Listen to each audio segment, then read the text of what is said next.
Le stress, à la base, c'est une réaction qui est tout à fait normale. Quand le stress devient trop prolongé, ça devient un stress chronique et à ce moment, il peut avoir des conséquences néfastes sur votre organisme. Ils vont faire de l'hypertension, des accidents vasculaires cérébraux, ils vont faire des boîtes thyroïdiennes. Tout ça, c'est le stress qui peut le provoquer. Le professeur Papa Lamine Faye est psychiatre, psychothérapeute, reconnu comme l'un des grands spécialistes de la santé mentale. Il nous donne les outils pour comprendre d'où vient le stress et comment développer notre intelligence émotionnelle. L'éducation émotionnelle commence par être à l'écoute. Vous tournez à l'intérieur de vous pour comprendre qu'est-ce que je ressens. Ça permet de nommer le mal en nous. Et c'est la première étape pour bien gérer les émotions. On ne peut pas gérer quelque chose que l'on ne connaît pas. Est-ce que le stress est contagieux? Les émotions sont contagieuses, le stress est contagieux aussi. On a la responsabilité de ce que nous ressentons. Pourquoi? Parce que ce que nous ressentons la plupart du temps découle de comment nous évaluons la situation. Et dans plus de 99% des cas, ce que nous ressentons est en décalage avec la réalité. On parle aussi beaucoup de détresse parmi les jeunes. Qu'est-ce qui se passe pour que nos jeunes se sentent à ce point désœuvrés? La génération-là est une génération anxieuse. Pour deux raisons, essentiellement. La première raison, c'est que toujours avoir sa boussole intérieure. Nous sommes dans une société assez oppressante, qui est assez conformiste. C'est important que chacun apprenne à se connaître, que chacun définisse sa pyramide des valeurs, qu'est-ce qui est important pour vous dans la vie, sur le plan relationnel, sur le plan professionnel, et au quotidien d'essayer de nourrir ces valeurs pour ne pas être dans un certain conformisme. Ce qui construit la boussole en nous, c'est les valeurs fortes que nous avons pu identifier et qui nous guident dans la vie. Bienvenue dans Afropod. Il y a encore 80% d'entre vous qui apprécient ces conversations mais qui ne sont pas abonnés. Alors j'ai une petite faveur à vous demander. Abonnez-vous pour soutenir notre travail et de notre côté, avec l'équipe, on s'engage à vous proposer des épisodes toujours plus riches et toujours plus intéressants. Ça marche? Merci beaucoup. Merci aussi au thé Cantona de sponsoriser cette vidéo. Et puis vous le savez, ce que vous entendrez ici, vous l'entendrez nulle part ailleurs. Alors surtout, ça reste entre nous. Professeur Papa Lamine Faye, vous êtes psychiatre et psychothérapeute. Est-ce que vous pouvez m'expliquer le chemin qui vous a mené vers cette profession? Parce que ce ne sont pas des métiers qu'on choisit par hasard. Alors, je me suis rendu compte que les gens confondent beaucoup psychiatre, psychologue, psychothérapeute. Ils mettent tout le monde dans le même sac. Mais en réalité, un psychiatre, c'est quelqu'un qui a fait des études médicales et au bout de 8 ans, ses études ont été sanctionnées par un doctorat d'État en médecine. Ensuite, cette personne s'est spécialisée dans le diagnostic et le traitement des maladies mentales, ça pour devenir psychiatre. Le psychiatre est de fait un psychothérapeute. Pourquoi? Parce que c'est quelqu'un qui accompagne dans la souffrance, qui aide les gens justement à mobiliser les ressources nécessaires pour aller mieux. Donc, je suis psychiatre et je suis aussi psychothérapeute parce que, au-delà du fait que ma profession de psychiatre fait de moi un psychothérapeute, j'ai aussi fait beaucoup de formations complémentaires en psychothérapie. Et il faut dire qu'un psychiatre ou un psychologue qui ne fait pas de formation complémentaire, c'est quelqu'un qui peut comprendre les problèmes mais qui ne peut pas forcément les soigner. Ces formations complémentaires, elles consistent en quoi? C'est des cas pratiques? C'est quoi? C'est par exemple la thérapie familiale, la thérapie cognitivo-comportementale, les thérapies psychocorporelles comme le EMDR, comme le brain spotting. MDR?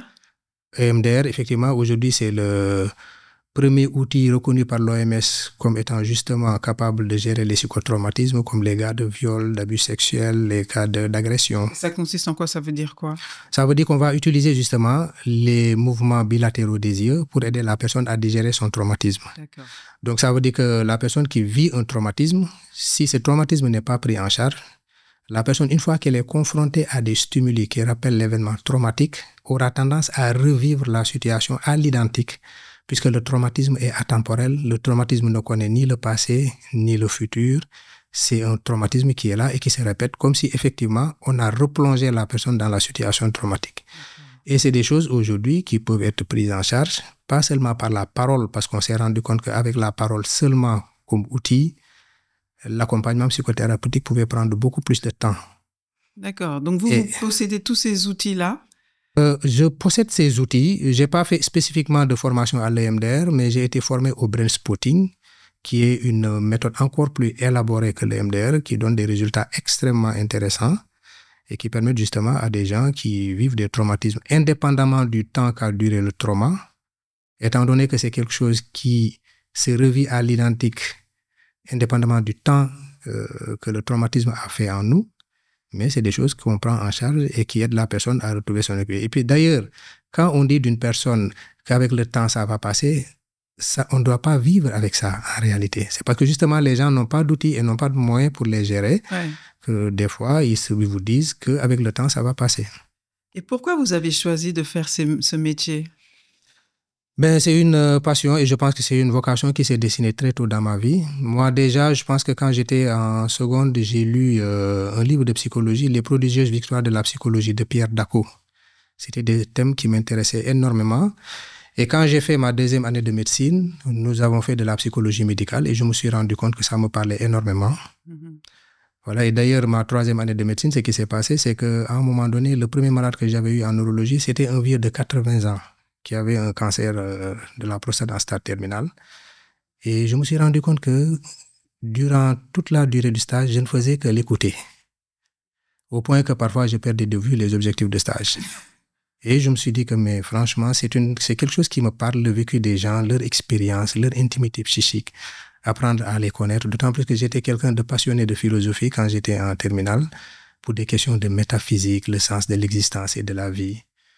Bien, ça m'a directement mis en rapport avec ce pourquoi j'étais passionné. D'accord.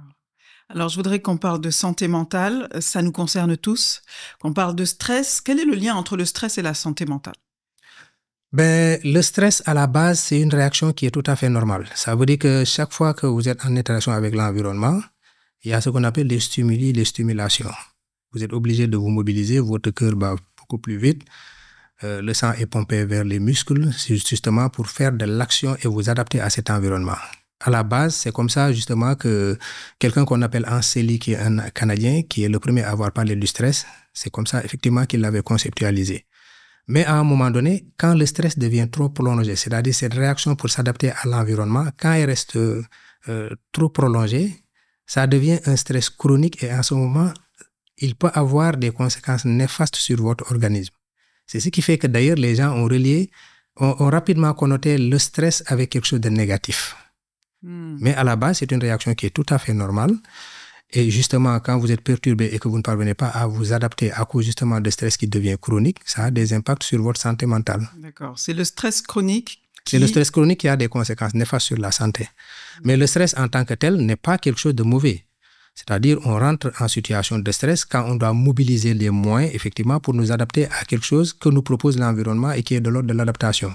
Ça veut dire quand vous devez faire une présentation devant un comité directeur, quand vous devez faire un entretien d'embauche, bien, vous êtes en train de vous imaginer, mais comment ça va se passer? Est-ce que je serai à la hauteur? Et à partir du moment où il y a un décalage que vous percevez, parce que c'est quelque chose qui est perçu, c'est pas quelque chose qui est forcément objectif. C'est quand on parle de décalage dans la perception, c'est quelque chose qui est purement subjectif. Quand vous avez l'impression qu'en réalité, par rapport justement à ce stimuli de l'environnement, vous n'avez pas suffisamment de ressources pour y faire face, vous vous sentez un peu dépassé, là, vous êtes carrément en situation de stress. Ça veut dire qu'il y a une peur de perdre le contrôle, il y a une peur de ne pas être à la hauteur de ce qui est attendu de vous. D'accord.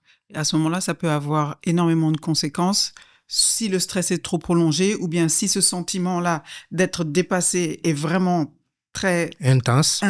Voilà. Ça peut avoir des conséquences. Ça peut avoir effectivement des conséquences. Et on entend souvent parler de bon stress, de mauvais stress. Ouais. Voilà, mais je pense que scientifiquement, c'est pas du tout prouvé. Il n'y a pas de bon stress, il n'y a pas de mauvais stress. Ce qu'il est important de dire, c'est le stress, est-ce qu'il est aigu ou est-ce qu'il est chronique? D'accord. On ne peut pas ne pas éviter le stress. Mais quand on est en situation de stress, il faut que ce soit quelque chose d'aigu. Ça veut dire, ça doit être ponctuel. Vous devez juste faire face au stress, après retourner à un état de calme et de régulation. Mais quand c'est prolongé, quand c'est trop intense, quand c'est trop brutal, généralement, ça met en péril votre état de santé. Et c'est ce qui fait que justement, des gens parfois... Justement, par rapport à ce stress prolongé, ils vont développer beaucoup de pathologies somatiques. Ils vont faire de l'hypertension, ils vont faire des accidents vasculaires cérébraux, ils vont faire des goitres thyroïdiens. Voilà. Tout ça, par exemple, c'est le stress qui peut le provoquer. Ça se traduit aussi dans nos comportements. Quelqu'un de très stressé va être plus agressif. Quels sont les traits de comportement que l'on retrouve? Il y a beaucoup de manifestations. Hein. Là, je viens un peu d'énumérer des manifestations somatiques, mais sur le plan comportemental aussi, c'est quelque chose qui se passe. Quand on est dépassé, parce que justement, on a l'impression qu'on n'a pas suffisamment de ressources, ça va impacter dans notre réaction à l'autre. On peut devenir beaucoup plus irritable parce qu'on ne se sent plus en sécurité. Du coup, on peut avoir des réactions brusques, on peut être impulsif, on peut rapidement être très réactif à l'émotion que l'on gère moins bien. Et aussi, par rapport même à des comportements addictifs, parfois c'est un sentiment qui est difficile, qui est intolérable. Ça nous pousse peut-être, si on est fumeur de cigarettes, à fumer davantage, prendre de l'alcool, et voilà, faire un certain nombre de choses qui ne nous arrangent pas. Mais tout ça, c'est des moyens et des stratégies pour essayer de gérer ce que nous ressentons comme de l'inconfort. Donc, effectivement, ce moment d'inconfort-là, la façon de le gérer peut amener à des comportements addictifs, que ce soit cigarette, alcool, téléphone portable aussi. Ça peut être aussi shopping pour certains. Je me sens pas bien, hop, je vais aller acheter quelque chose. Est-ce que ce sont des cas que vous voyez souvent? Quels sont les cas que vous voyez le plus souvent? Pourquoi est-ce que les gens viennent vous consulter? Ben, là, vous êtes en train d'aborder un peu la cause des stress, du stress plutôt. Ça veut dire qu'effectivement, les gens, il y a plein de facteurs qui peuvent provoquer le stress. Dès qu'on parle de stress, on parle de facteurs de stress. Et les facteurs qui peuvent les provoquer sont divers et variés. Et voilà, il y a des facteurs relationnels. Ça veut dire qu'on peut être dans une relation où l'autre nous stresse beaucoup, où on se sent dans l'inconfort. On peut être face à une charge de travail qui nous stresse. On peut être face à un supérieur hiérarchique aussi qui nous stresse beaucoup, ou bien même des tensions, des conflits entre collègues peuvent nous stresser. Vous savez, à l'origine, la science avait seulement identifié de grands événements qui pouvaient provoquer un stress, ça veut dire une rupture dans la capacité d'adaptation. On parlait par exemple d'une grosse agression, d'un accident de la circulation ou bien la perte d'un conjoint. C'est des événements qui étaient là, très francs et qui rompaient l'équilibre psychique de la personne. Mais on s'est rendu compte au fil du temps qu'il y avait ce qu'on appelle les petits tracas quotidiens qui pouvaient effectivement creuser le lit du stress comme les grands événements. La subtilité par rapport à ces petits tracas quotidiens, c'est que quand vous les prenez isolément, vous avez l'impression qu'ils n'ont pas de... Il n'y a pas forcément quelque chose de néfaste. Ça veut dire quoi? Ben, une petite tension entre collègues, un petit conflit, un collègue qui ne vous parle plus depuis quelque temps. Ça installe un climat qui est délétère. Vous pouvez vous dire que non, ça ne me pose aucun problème. Sauf que ce petit tracas, mêlé à autre chose comme un dossier que vous ne parvenez pas à finir, votre enfant qui est à la maison, qui est un peu souffrant, vous vous inquiétez un peu pour lui, et tout ça va s'accumuler et à un moment donné, ça peut devenir quelque chose de néfaste pour votre santé psychologique et votre santé somatique. Et la métaphore, l'image qu'on utilise très souvent, c'est que c'est comme une goutte d'eau qui tombe sur le même point sur la roche et qui finit par la percer. Et c'est à partir de là qu'on a compris que des fois, vous arrivez dans des environnements de travail où tout semble clean, clair, où a priori, il n'y a pas de problème, et les gens s'effondrent. On ne comprend pas pourquoi. Les gens font de l'hypertension. Pourquoi? Parce que si on explore un peu, on se rend compte que dans ces environnements qui ont l'air feutrés, en réalité, les gens vivent de toutes petites choses qui altèrent leur santé psychologique à force de s'accumuler. Est-ce qu'on a tendance parfois à sous-estimer la souffrance qu'on peut ressentir en se disant c'est pas grave, jusqu'au jour où tout d'un coup il y a quelque chose de plus important et de plus visible qui fait que là on se rend compte qu'on a un vrai problème? Justement, ce qui le favorise, c'est que les gens ne s'arrêtent pas sur ne s'arrêtent pas sur les souffrances forcément, ne s'arrêtent pas sur les émotions, ne s'arrêtent pas sur ce que l'autre peut ressentir. On est juste dans comment je dois être, comment je dois paraître. Et que peut-être parler justement de mon stress, c'est faire preuve de faiblesse. Parler de l'émotion que je ressens, par exemple, quand un collègue me parle mal, c'est peut-être ne pas me montrer résilient, ne pas me montrer performant. Ok, donc on met une façade. On met une façade parce que justement, c'est la société qui est ainsi conçue. La société ne fait pas forcément avec les émotions. Dans notre éducation, on ne nous a pas éduqués avec les émotions. Tout au contraire. Les émotions ont été la plupart du temps réprimées. À un garçon, par exemple, on va dire tu ne dois pas avoir peur, tu es un garçon. À une fille, oui, ne te mets pas trop en colère. Pourquoi? Parce qu'on conçoit que la fille, dans le rôle qui lui est assigné par la société, ça doit être quelqu'un d'accueillant, d'ouvert, c'est elle qui fait le lien. Et du coup, quand des émotions se présentent et qu'elles semblent remettre en cause justement ce rôle que vous assigne la société, c'est des choses effectivement qu'on essaie de rejeter. Alors, comment est-ce qu'on doit gérer nos émotions? Bien justement, c'est toute une éducation. C'est pourquoi on parle d'éducation émotionnelle. Et il n'y a pas d'âge pour apprendre. Ça veut dire que même quand vous êtes un adulte, ce qui est bien, contrairement à l'intelligence cognitive, l'intelligence émotionnelle, c'est quelque chose qui peut se cultiver. Mais ça veut dire que vous vous rendez compte que vous êtes quelqu'un qui intériorise souvent vos émotions, vous êtes quelqu'un qui nie votre colère, vous êtes quelqu'un qui qui se sent faible quand il ne ressent pas quand il ressent de la peur, c'est parce que tout simplement, vous avez tendance à juger vos émotions. Or, les émotions, en réalité, on parle d'émotions négatives, positives. C'est pas que les émotions sont négatives ou positives. Les émotions sont toutes utiles.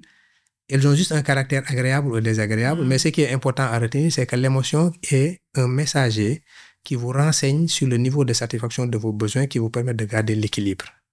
Quand, par exemple, il y a quelque chose que vous devez faire dans votre entreprise ou quelque chose qui vous attend, qui est de l'ordre d'un défi, et que vous vous sentez inconfortable, mais vous ne savez pas a priori ce que vous ressentez.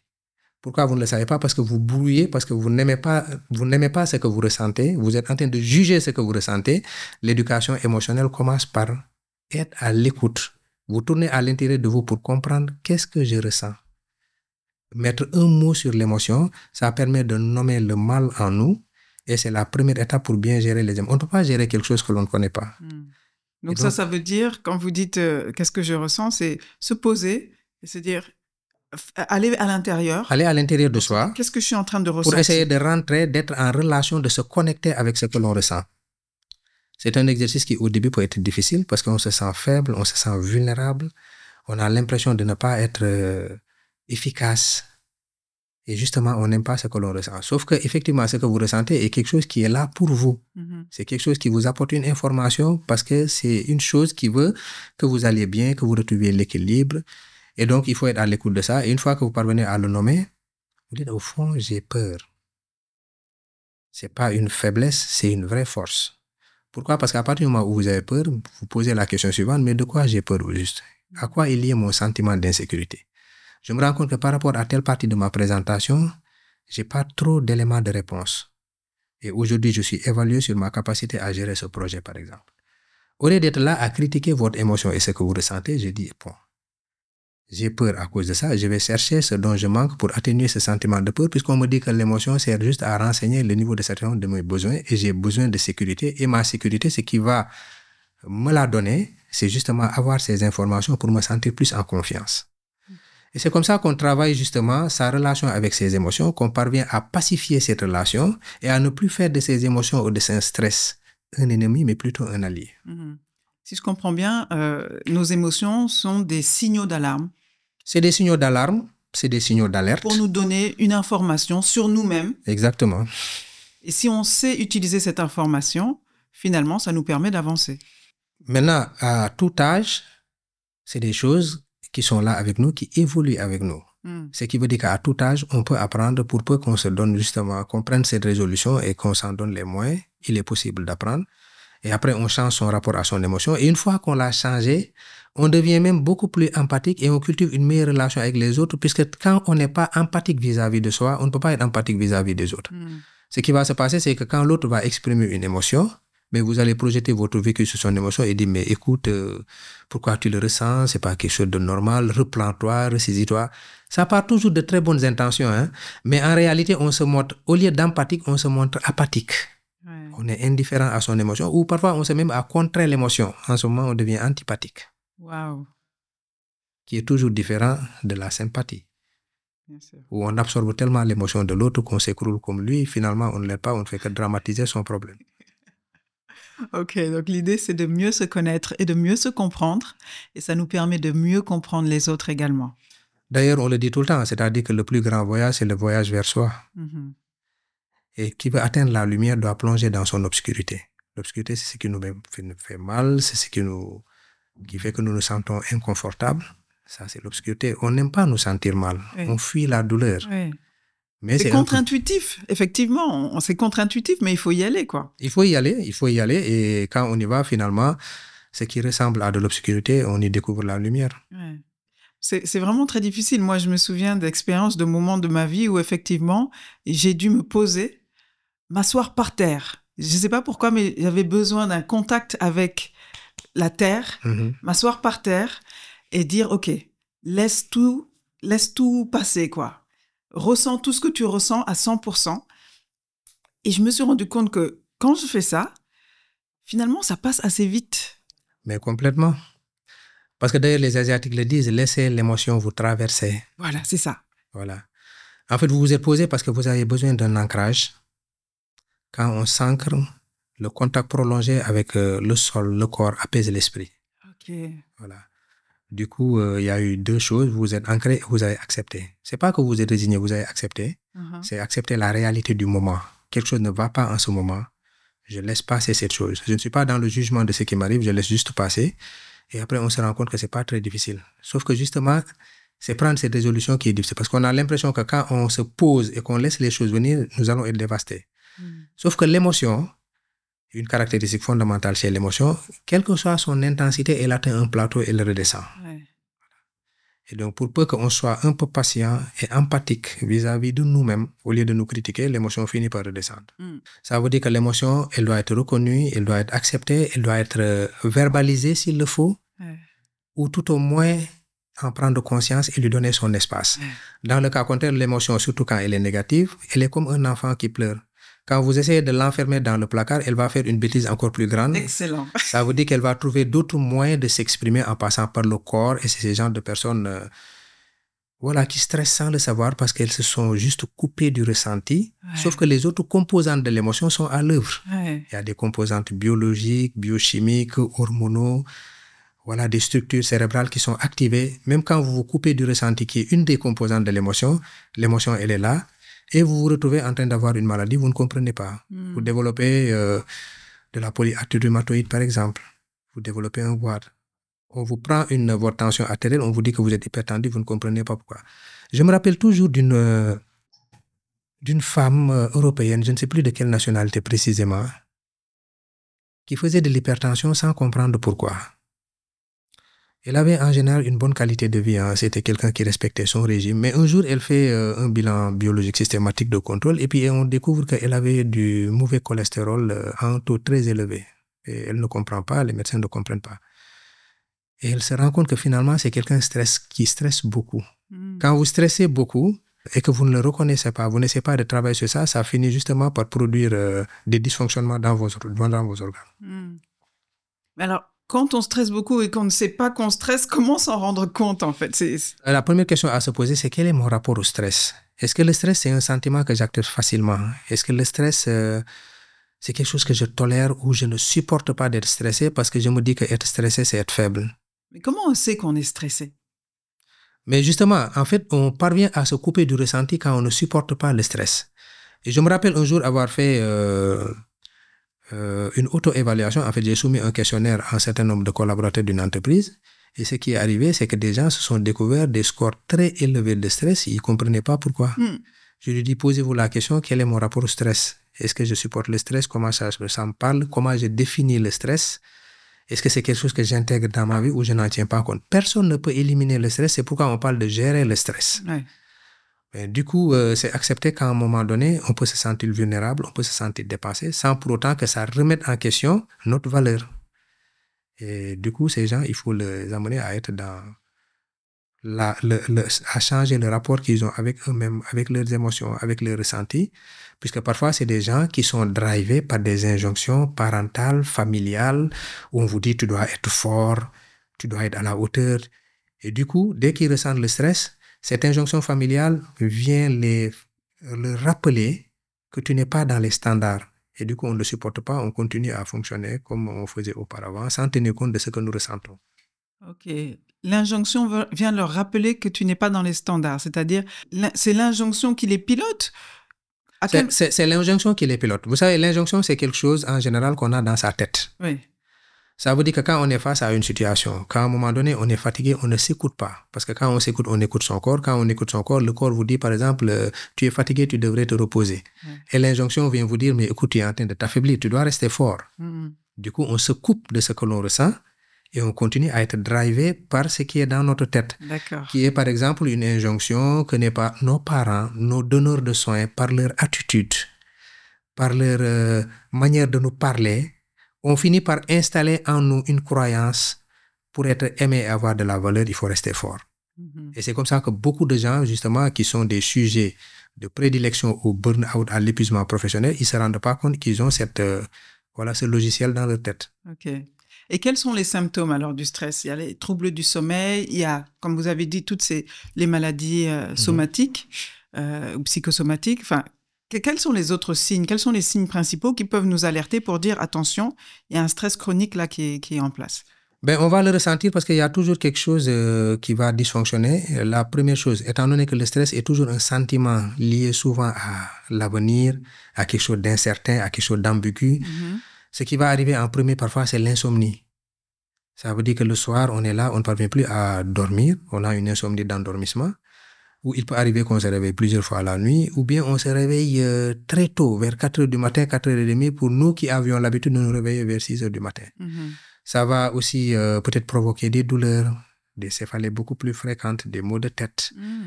Voilà, ou bien ça peut influencer notre alimentation. Il y a des gens, quand ils stressent, ils mangent beaucoup.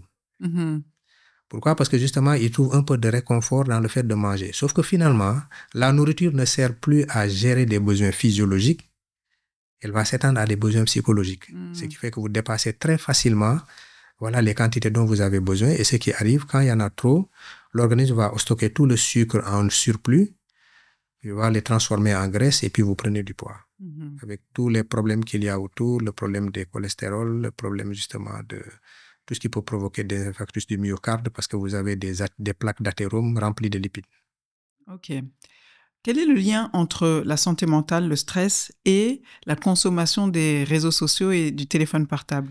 Ben, vous l'avez évoqué tout à l'heure, hein? Ça veut dire quand on est dans des situations de stress qui finissent par se transformer même par de l'angoisse, on trouve toujours un certain nombre de stratégies pour nous adapter et calmer l'inconfort en nous.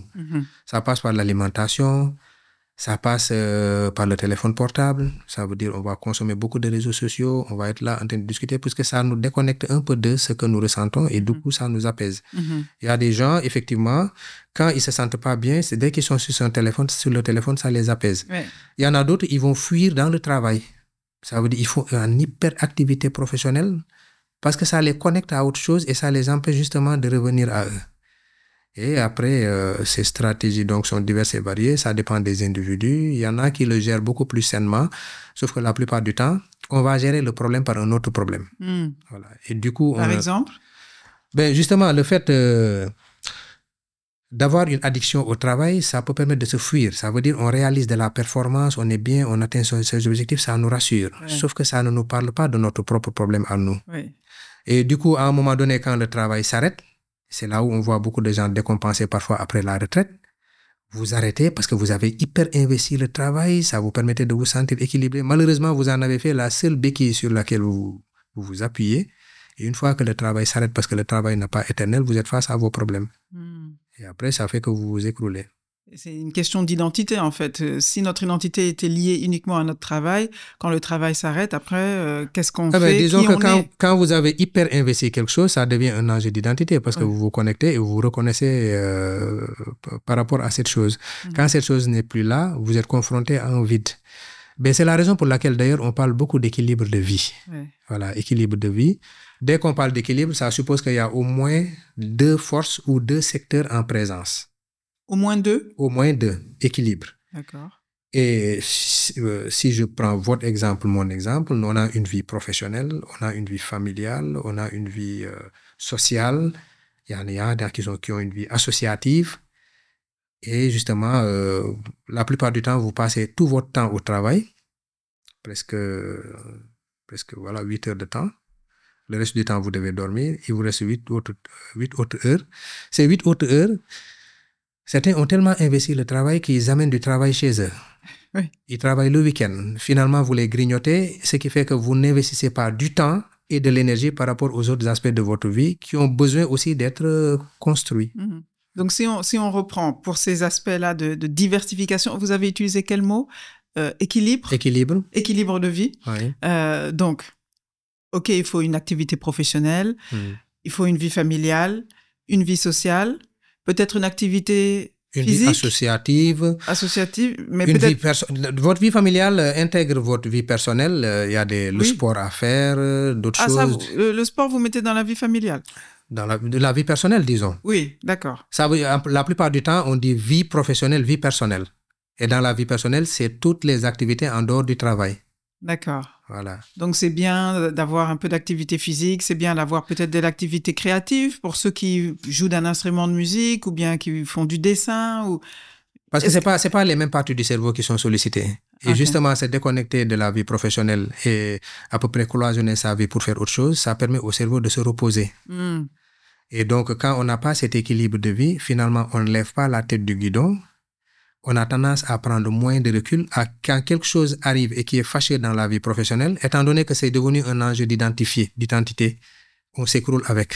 D'accord. Alors que justement, le travail, quand des choses ne se passent pas bien et qu'on a d'autres secteurs de sa vie qu'on a bien investis, on prend du recul, on investit et ça nous fait du bien-être, du réconfort et ça nous permet de mieux réfléchir, sortir pour mieux revenir. D'accord. La vie professionnelle, on y consacre du temps, on y consacre de l'énergie, mais on ne fait pas toujours ça pour les autres aspects de notre vie. Et les gens qui ont les meilleurs équilibres de vie, c'est des gens effectivement qui en ont pris conscience et qui essaient de cloisonner et qui prennent des résolutions. Je n'amène pas du travail chez moi. Pourquoi? Parce que j'ai un autre aspect de ma vie que je dois nourrir de mon temps et de mon énergie. Si je laisse le travail prendre toute la place, ben finalement, je n'ai plus d'équilibre.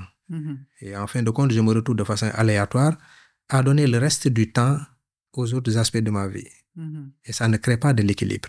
D'accord. Donc, il faut être intentionnel aussi. Voilà, il faut en prendre la résolution, il faut faire le choix, parce que c'est la première chose qui permet vraiment de régler le problème. Et une fois qu'on l'a décidé, ça ne veut pas dire qu'on va le réussir tout le temps. Mais ce qui est important, c'est que l'intention, elle est bien là et on va s'évertuer à l'appliquer pour justement donner cet équilibre à notre vie. Vous avez parlé du cerveau tout à l'heure. Est-ce que vous pouvez expliquer vraiment les mécanismes scientifiques qui expliquent que on est stressé au point d'entamer sa santé mentale? Il y a dans le cerveau un organe qu'on appelle l'amygdale. On l'appelle le détecteur de fumée. L'amygdale fait partie de ce qu'on appelle le cerveau émotionnel. Ça veut dire que quand vous êtes face à une situation et que vous ressentez de la peur, c'est à cause de l'amygdale. Pourquoi? Parce que vous avez des organes de sens, vos yeux, vos oreilles, votre peau, l'odorat, le goût. Ça vous prend des informations, ça les amène au niveau de l'ordinateur qui les traite pour vous permettre de comprendre à quoi vous avez affaire et quelle est l'attitude à avoir. Eh bien, quand les informations arrivent, c'est cette amygdale qui leur donne une signification. Est-ce que c'est dangereux? Ou est-ce que ça n'a aucun danger? Et l'amygdale aussi va s'appesantir sur les informations déjà existantes. Et donc, une fois que l'amygdale décrète, tout dépend de l'amygdale, hein, ça n'a rien à voir avec l'extérieur la plupart du temps. À plus de 99% des cas, ça n'a rien à voir avec l'extérieur. Et là, je suis en train de parler du stress et de la peur, puisque c'est l'amygdale qui donne une coloration émotionnelle, une signification à l'information qui arrive. Si l'amygdale décrète que c'est dangereux, il transmet l'information à l'hypothalamus et l'hypothalamus va mettre en branle tout l'arsenal du corps pour vous préparer au combat ou à la fuite afin que vous préserviez votre vie. Parce que l'hypothalamus, c'est une autre partie du cerveau. C'est une autre partie du cerveau. Généralement, quand l'information lui est transmise, c'est lui qui va déclencher deux systèmes, le système sympathique et l'axe hypophyso-surrénalien. C'est cet axe-là qui va justement sécréter l'adrénaline. Ensuite, à un moment donné, le relais va être pris par le cortisol. Et le système sympathique, lui, en général, c'est lui qui va stimuler le cœur pour pomper davantage de sang. Étant donné que chaque fois qu'il y a un sentiment d'insécurité, le cerveau, lui, réagit tout le temps comme s'il y avait une action physique à entreprendre. Et depuis que l'homme est sur Terre, ça a toujours été le cas. L'amygdale décrète qu'il y a un danger, l'organisme va se préparer à l'action. L'action, c'est deux choses, soit on combat ou on fuit le danger. À défaut, parfois, on peut s'immobiliser et faire le mort pour justement que ceux qui nous attaquent aient l'impression qu'on est mort et puis la chose finit par partir. Et donc, quand l'amygdale dit que c'est un danger, l'information est transmise à l'hypothalamus et puis il y a tout l'arsenal qui est décrété, qui est plutôt activé. Le cerveau donne ordre au cœur de pomper davantage de sang. Pourquoi? Parce qu'il doit ravitailler les muscles, il doit ravitailler le cerveau, qui sont les deux organes stratégiques pour l'action. Il demande aux muscles de se tendre, parce qu'effectivement, on doit aller vers l'action.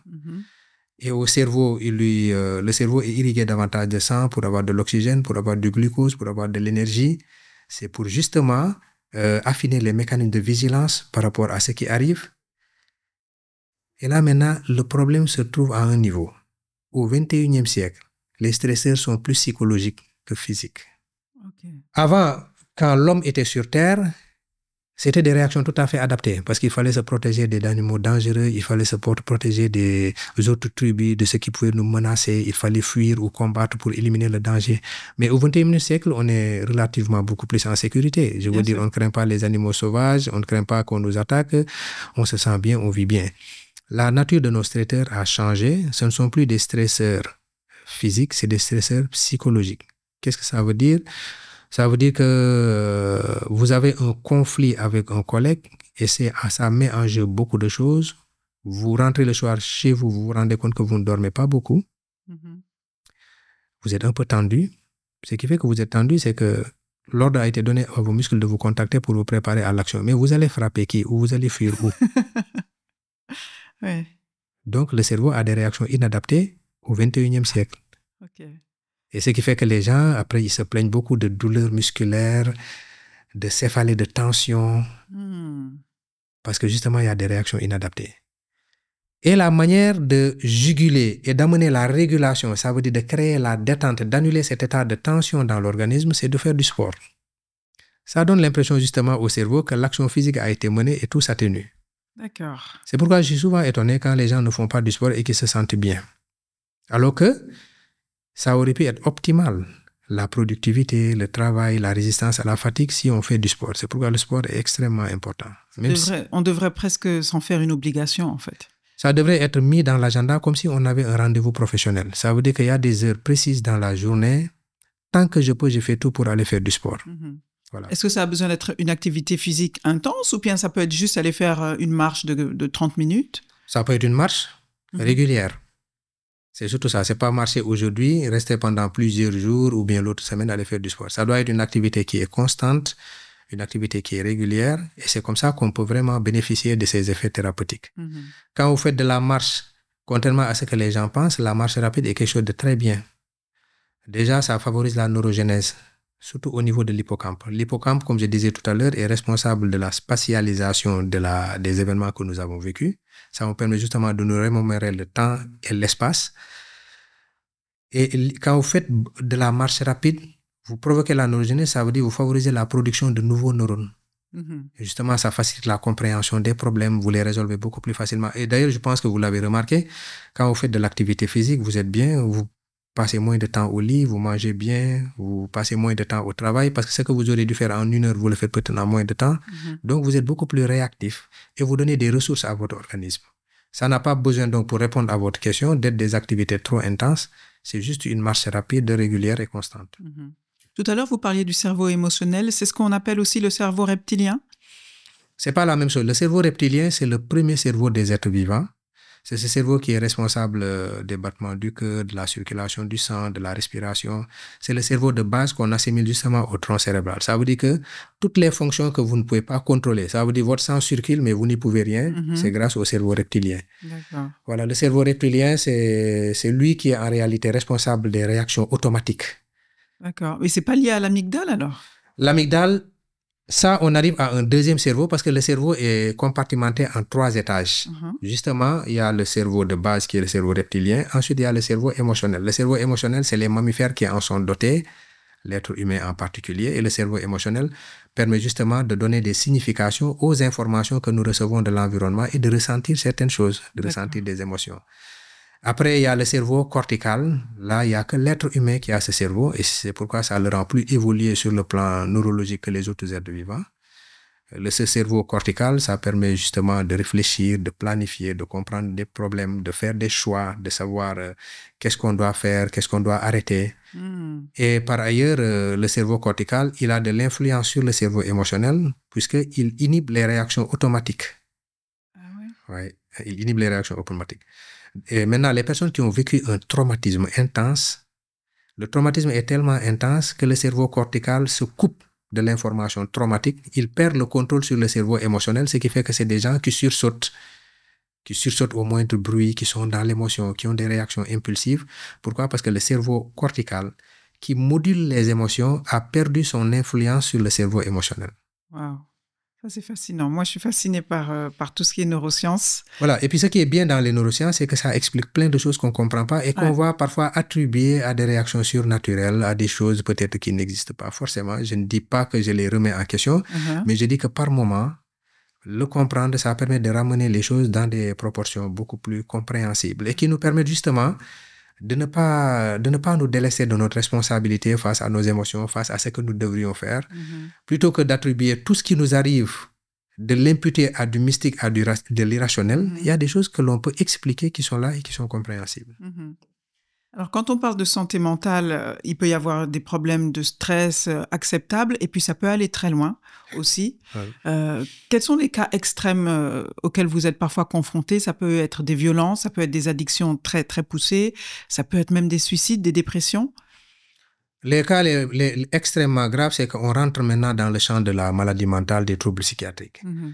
Pour parler du stress, puisque nous sommes en train de parler de ce thème-là depuis tout à l'heure, quand le stress devient trop prolongé, il a des conséquences sur le plan somatique, mais il a aussi des conséquences sur le plan psychologique, mais aussi psychiatrique. Quand le stress devient trop prolongé, ça peut se transformer en angoisse. Cette angoisse, à force de perdurer ou d'être extrêmement intense, ça peut devenir de la dépression. Pourquoi? Parce que quand vous êtes angoissé, vous dépensez beaucoup d'énergie. C'est de l'hypervigilance, c'est faire très attention, c'est dans la méfiance, c'est une dépense d'énergie. Parce que ça vous mobilise, vous êtes éveillé, ça réduit votre temps de sommeil, donc vous ne récupérez plus comme il faut. Et donc, à force de dépenser de l'énergie, on n'est pas un réservoir d'énergie inépuisable. À un moment donné, on tombe dans la dépression. D'accord. C'est comme ça que certaines personnes se disent « oui, non, moi je suis solide, etc. » Et puis tout d'un coup, elles tombent en dépression. Elles ne se sont pas rendues compte qu'elles étaient en hypervigilance peut-être pendant un certain temps. Ça nous ramène justement à parfois le déni de ce qui nous arrive. Voilà, c'est des informations qui sont là, mais on n'en tient pas compte. Et étant donné que les émotions, au risque de me répéter, sont des messagers, quand vous tuez le messager, vous n'avez pas le message. Du coup, ça vous amène à des choses beaucoup plus graves. Et ça nous ramène à l'enfant dans le placard que vous enfermez, qui trouve d'autres moyens de s'exprimer. Ça, c'est dans le cas du stress. Parfois, il est possible, et on ne sait pas qui jusqu'à ce que ça arrive, nous avons tous des vulnérabilités sur le plan génétique, sur le plan biologique.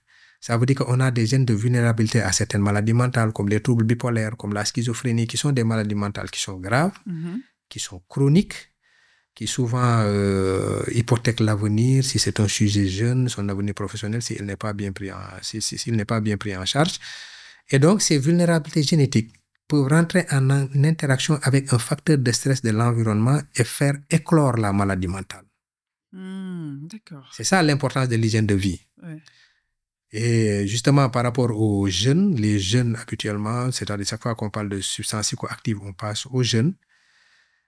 Des fois, le facteur de l'environnement peut être la substance psychoactive qui rentre en interaction avec cette vulnérabilité génétique que vous avez. Quand je parle de vulnérabilité génétique, surtout par rapport à la maladie mentale, c'est qu'on ne sait pas qu'il y a des gènes de vulnérabilité et qui ne les a pas. Ah, on ne le sait pas. On ne le sait pas a priori.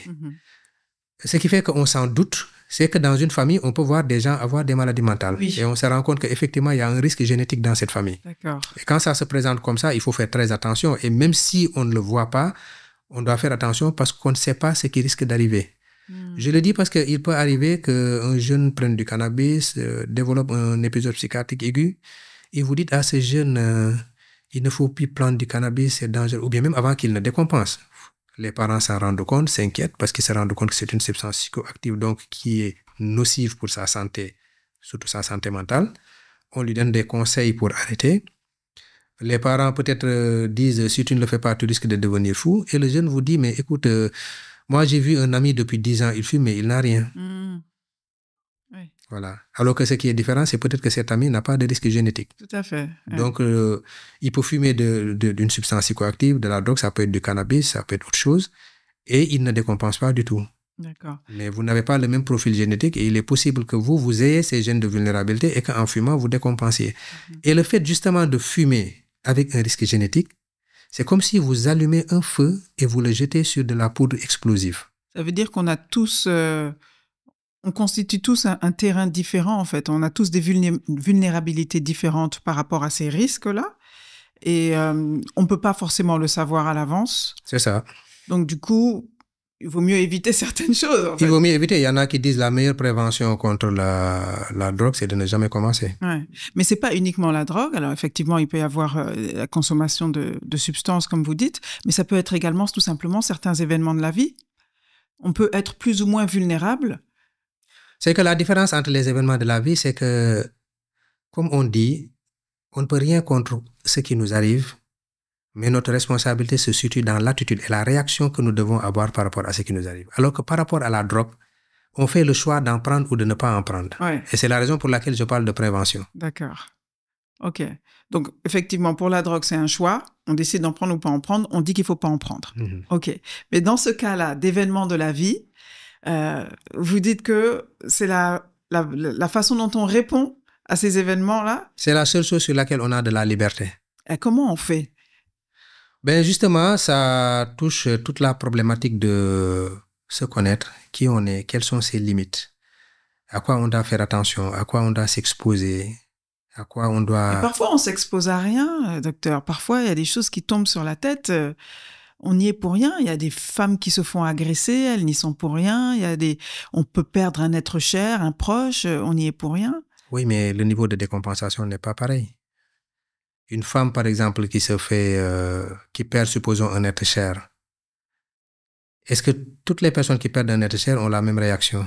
Non, justement. Mais justement, la réaction va dépendre de comment vous évaluez la situation, quelles sont les vulnérabilités que vous avez en vous.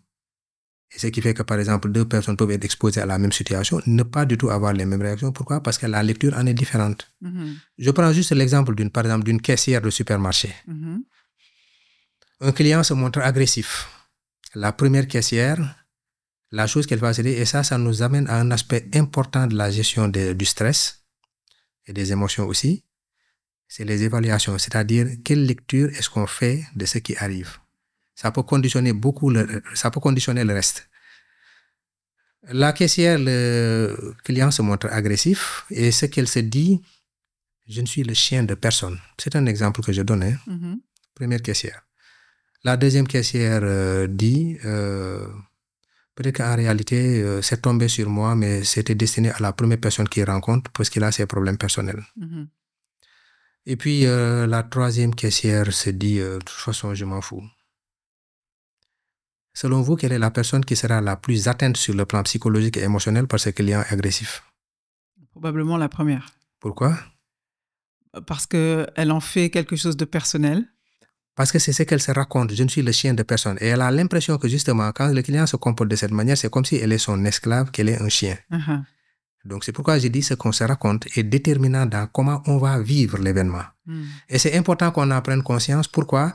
Parce que c'est les évaluations qui déterminent les ressentis. Si je m'en fous, je n'ai pas le même type d'émotion que la première personne qui s'est dit je ne suis le chien de personne. Mm-hmm. Donc, l'émotion de la première personne va être beaucoup plus douloureuse et sera plus dans la colère et la révolte et la réaction peut être plus excessive. Maintenant, là où c'est important et j'en viens, c'est qu'en général, on est conscient de ce que l'on ressent, mais on n'a pas conscience des pensées qui nous traversent. C'est des pensées automatiques qui viennent sans aucun effort intentionnel et très souvent qui sont très négatives. Il faut juste changer sa lecture de l'événement. Qu'est-ce que je suis en train de me raconter par rapport à ma réaction? Et du coup, on se rend compte, je suis en train de me dire que je ne suis le chien de personne. Mais cette personne ne me considère peut-être pas comme un chien, elle ne me connaît pas.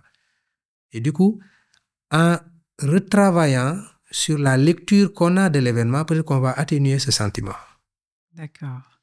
Donc, ce n'est pas l'événement en lui-même, c'est l'interprétation qu'on met sur l'événement. Et les pensées que l'on cultive au sujet d'un événement, c'est ça qui nous affecte nous-mêmes, en fait. Épictète a été le premier à avoir conceptualisé ça. C'est quelqu'un qui était de la Grèce antique, d'ailleurs qui est à l'origine des thérapies cognitives et comportementales. Il disait ce qui nuit les hommes, ce n'est pas les choses, c'est le regard qu'ils en ont. Les Wolofs le disent bien, lépp ngi ci bët buy xool. Ouais. Tout est dans l'œil qui regarde. Qui regarde, effectivement. En fait, il faut savoir changer de regard. Il faut changer de regard. Généralement, ce n'est pas l'événement qui a changé, c'est le regard qui change. On donne toujours l'exemple de ce jeune élève qui est parti voir son maître en haute montagne, qui a traversé beaucoup de forêts pour arriver justement à ce maître. Et puis, au bout de plusieurs années, il ressort. Son maître l'accompagne pour rentrer chez lui et il dit, mais vraiment, tout a changé ici. Il dit, rien n'a changé, c'est ton regard qui a changé. Ok.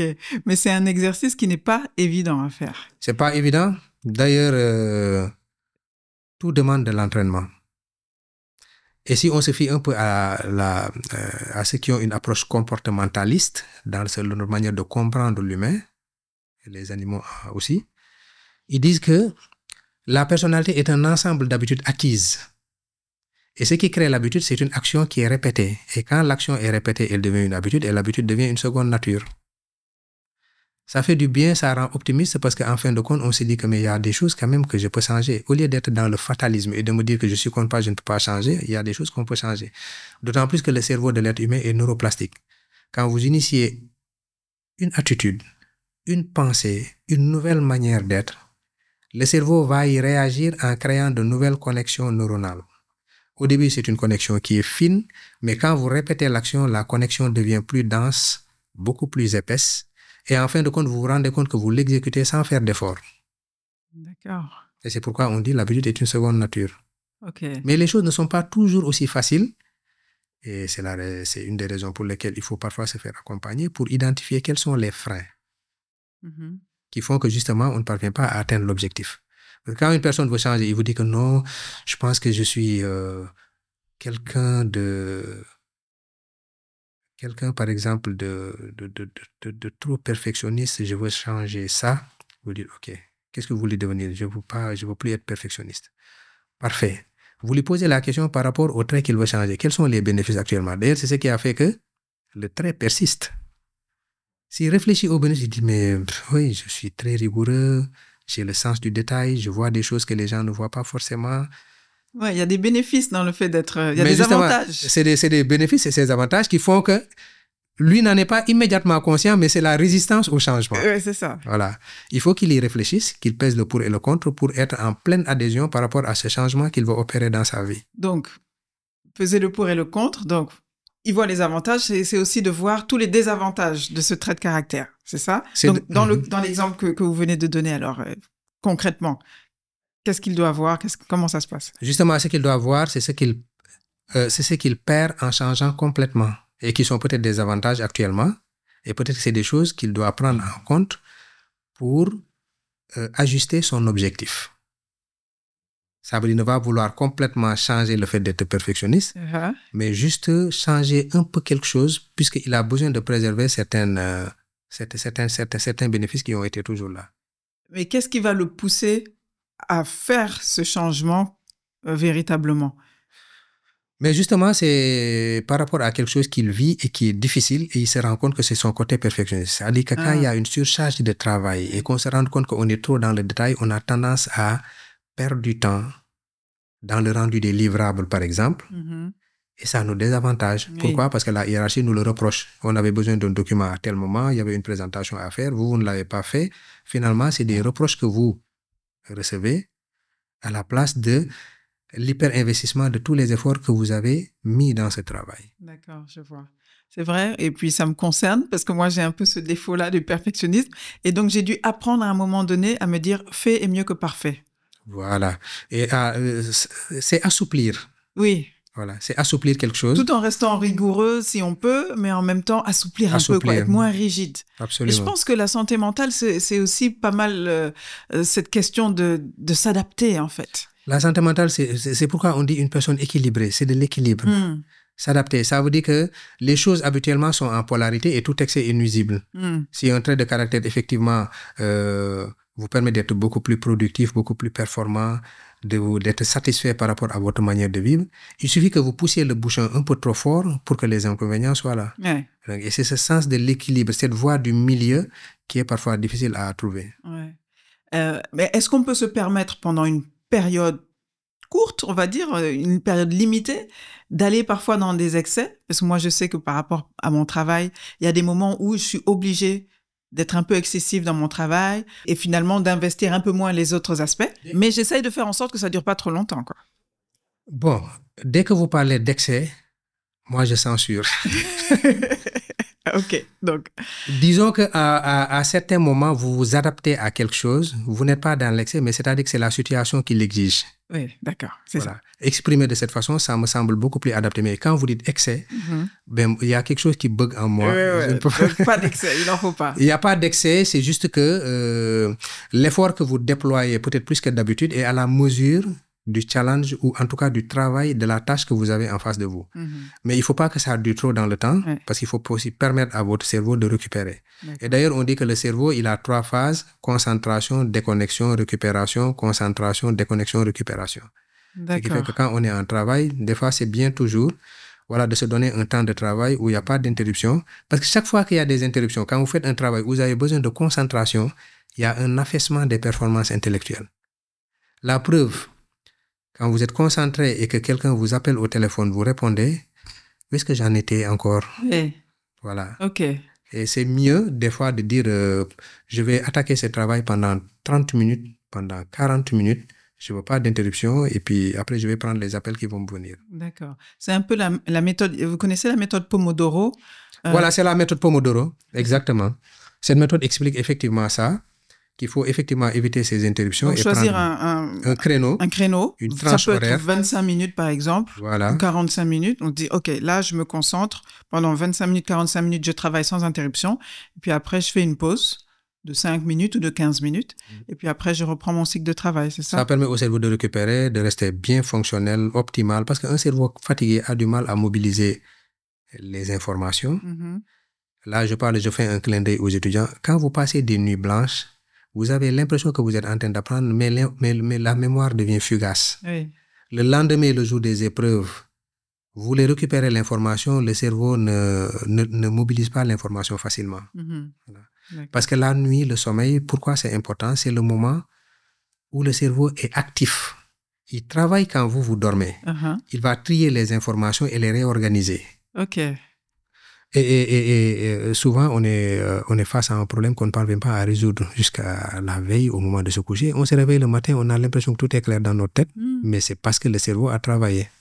Et c'est important de dormir. C'est très, très important. C'est comme on dit, oui, je vais dormir dessus. Parfois, on a un problème, on a une question, on dit, OK, je vais dormir dessus. Et puis, le lendemain matin, effectivement, on a une réponse. Et c'est beaucoup plus clair, en fait. C'est beaucoup plus clair. OK. Voilà. D'accord. Et c'est pourquoi on dit que le sommeil, c'est apprendre une deuxième fois. OK. Voilà. Donc, vraiment important de dormir. C'est très, très, très important de dormir parce qu'il y a beaucoup de fonctions dans notre organisme qui croissent, qui se développent justement durant le sommeil. Est-ce que l'heure à laquelle on se couche est importante? Certains disent qu'il faut aller au lit avant minuit pour un meilleur sommeil. Pour ça, ça va dépendre juste du temps de sommeil dont on a besoin parce qu'après, on finit par se connaître. On sait que si on ne dort pas 6 heures de temps, on n'est pas bien. Il y en a d'autres qui sont de petites dormeurs qui n'en ont pas forcément besoin. La bonne information, c'est qu'il faut apprendre à être régulier dans ce que l'on fait. Ce qui est dangereux, c'est de déstabiliser justement le sommeil, de dormir aujourd'hui à 9 heures, demain à minuit, après demain à 1 heure du matin. Il faut le plus possible faire l'effort de dormir à des heures fixes, de se réveiller aussi à des heures fixes. Alors, quelles sont les bonnes habitudes qu'on doit mettre en place pour s'assurer une bonne santé mentale? Justement, les bonnes habitudes requièrent de la discipline. Ça veut dire on n'a pas de mal à identifier les bonnes habitudes, ce qui nous fait du bien, parce que comme on dit, la santé mentale est influencée toujours par des facteurs, voilà, qu'on appelle les déterminants de la santé mentale. Il y a des facteurs positifs, il y a des facteurs qui sont négatifs. Par exemple? Par exemple, la violence est un facteur négatif sur la santé mentale. Oui. L'entente familiale est un facteur qui est positif. D'accord. Voilà. On les a répertoriés en facteurs individuels, en facteurs sociaux, en facteurs communautaires, qui permettent de les retenir beaucoup plus facilement. Il y a des choses qui relèvent de notre responsabilité, d'autres de la relation à l'autre, et l'autre, ça implique la communauté. D'accord. Alors, l'habitude suppose de la discipline. Pourquoi? Parce qu'il s'agit de répéter des actions. Les faire une fois, 2 fois, même si l'on sait que c'est bien et ne pas être régulier, on n'en bénéficie pas. Alors que quand on s'inscrit dans une certaine discipline et qu'on le fait tous les jours, la marche par exemple, le sport en général, qu'on le fasse de façon régulière à des moments particuliers de la journée, un certain nombre de jours dans la semaine. Après, on en récolte les bénéfices. Et donc, l'habitude, c'est quoi? C'est une action que l'on répète de façon très régulière, mais justement jusqu'à ce que ça devienne une habitude. Pourquoi? Parce que le cerveau réagit à ça et finalement, on le fait sans aucun effort et sans y réfléchir. Au début, ça demande peut-être de l'effort, et puis au bout d'un moment, ça devient Et c'est pourquoi la constance est difficile, à cause de l'effort que ça nous demande. Ouais. Le cerveau étant sensible aux habitudes, pourquoi? Parce que ça lui fait consommer moins d'énergie.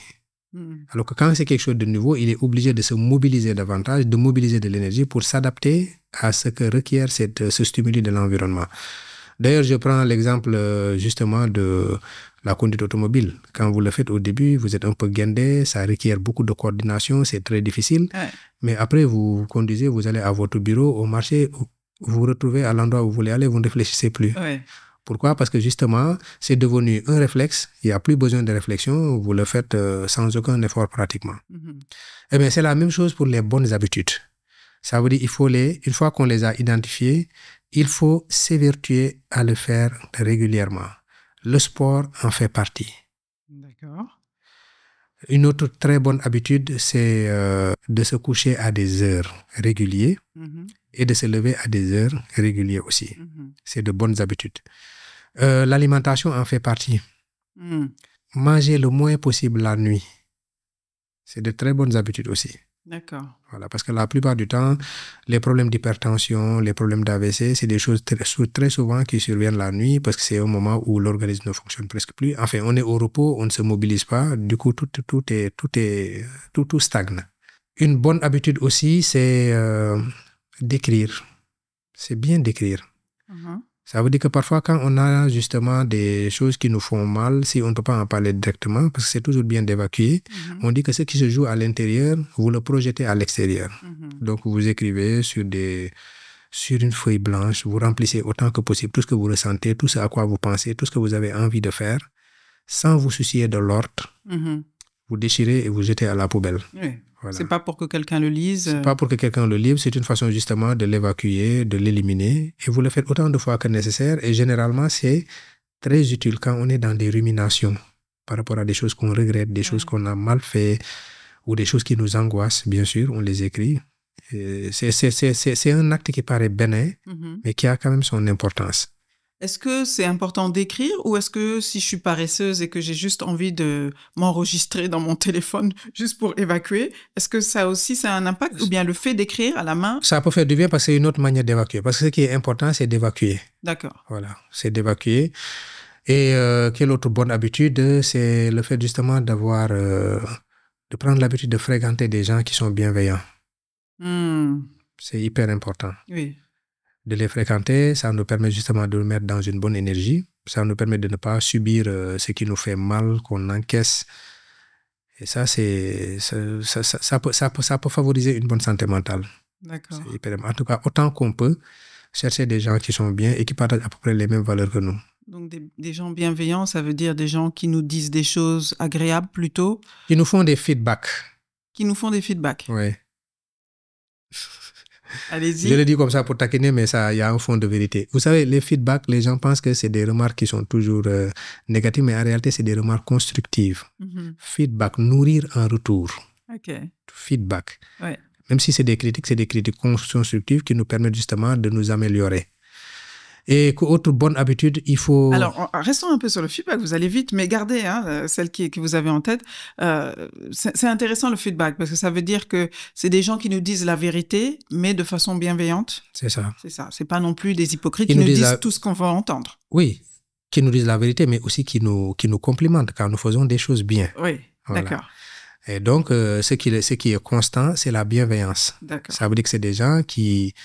veulent que nous avancions, c'est des gens qui veulent que nous nous développions. Donc, c'est des gens qui ne nous mettent pas à terre. Là, c'est de la bienveillance. C'est important aussi de considérer que parfois, la voix qu'on a dans notre tête, c'est elle qui nous fait un feedback. Et peut-être qu'il faut aussi faire attention à ce que ça soit un feedback bienveillant aussi. Oui. Parce que parfois, on a cette critique intérieure qui est très forte aussi. Ça reste un autre problème tout entier. Hein? Ah. Et c'est à cause de cette voix à l'intérieur de cette critique, comme vous dites, dans notre tête, qui fait que même quand on nous fait des feedbacks, en tout cas des compliments, on a tendance à les nier. Oui. Voilà. Et qu'à prendre plus en compte les remarques négatives. Oui. Voilà. Ce qui fait que dans une salle de 50 personnes, il y a une partie de la salle qui n'applaudit pas. On est obsédé par cette partie de la salle au lieu de se focaliser sur ceux qui ont applaudi et qui nous nourrissent en réalité. Mais justement, c'est parce que cette critique intérieure a beaucoup de force. Et c'est peut-être lié justement à des problématiques qu'on a vécues dans notre enfance, dans notre parcours de vie et qu'on a besoin de régler. Waouh, c'est vaste. Hein. Il y a tellement de... Il y a énormément de choses. C'est l'être humain qui est complexe. Oui, tout à fait. Et c'est pourquoi nous devons avoir l'humilité de ne pas avoir la prétention de cerner l'être humain. Et même par rapport aux courants psychothérapeutiques qui sont censés régler certains problèmes, on ne peut pas tout régler. Ouais. On ne sait pas tout.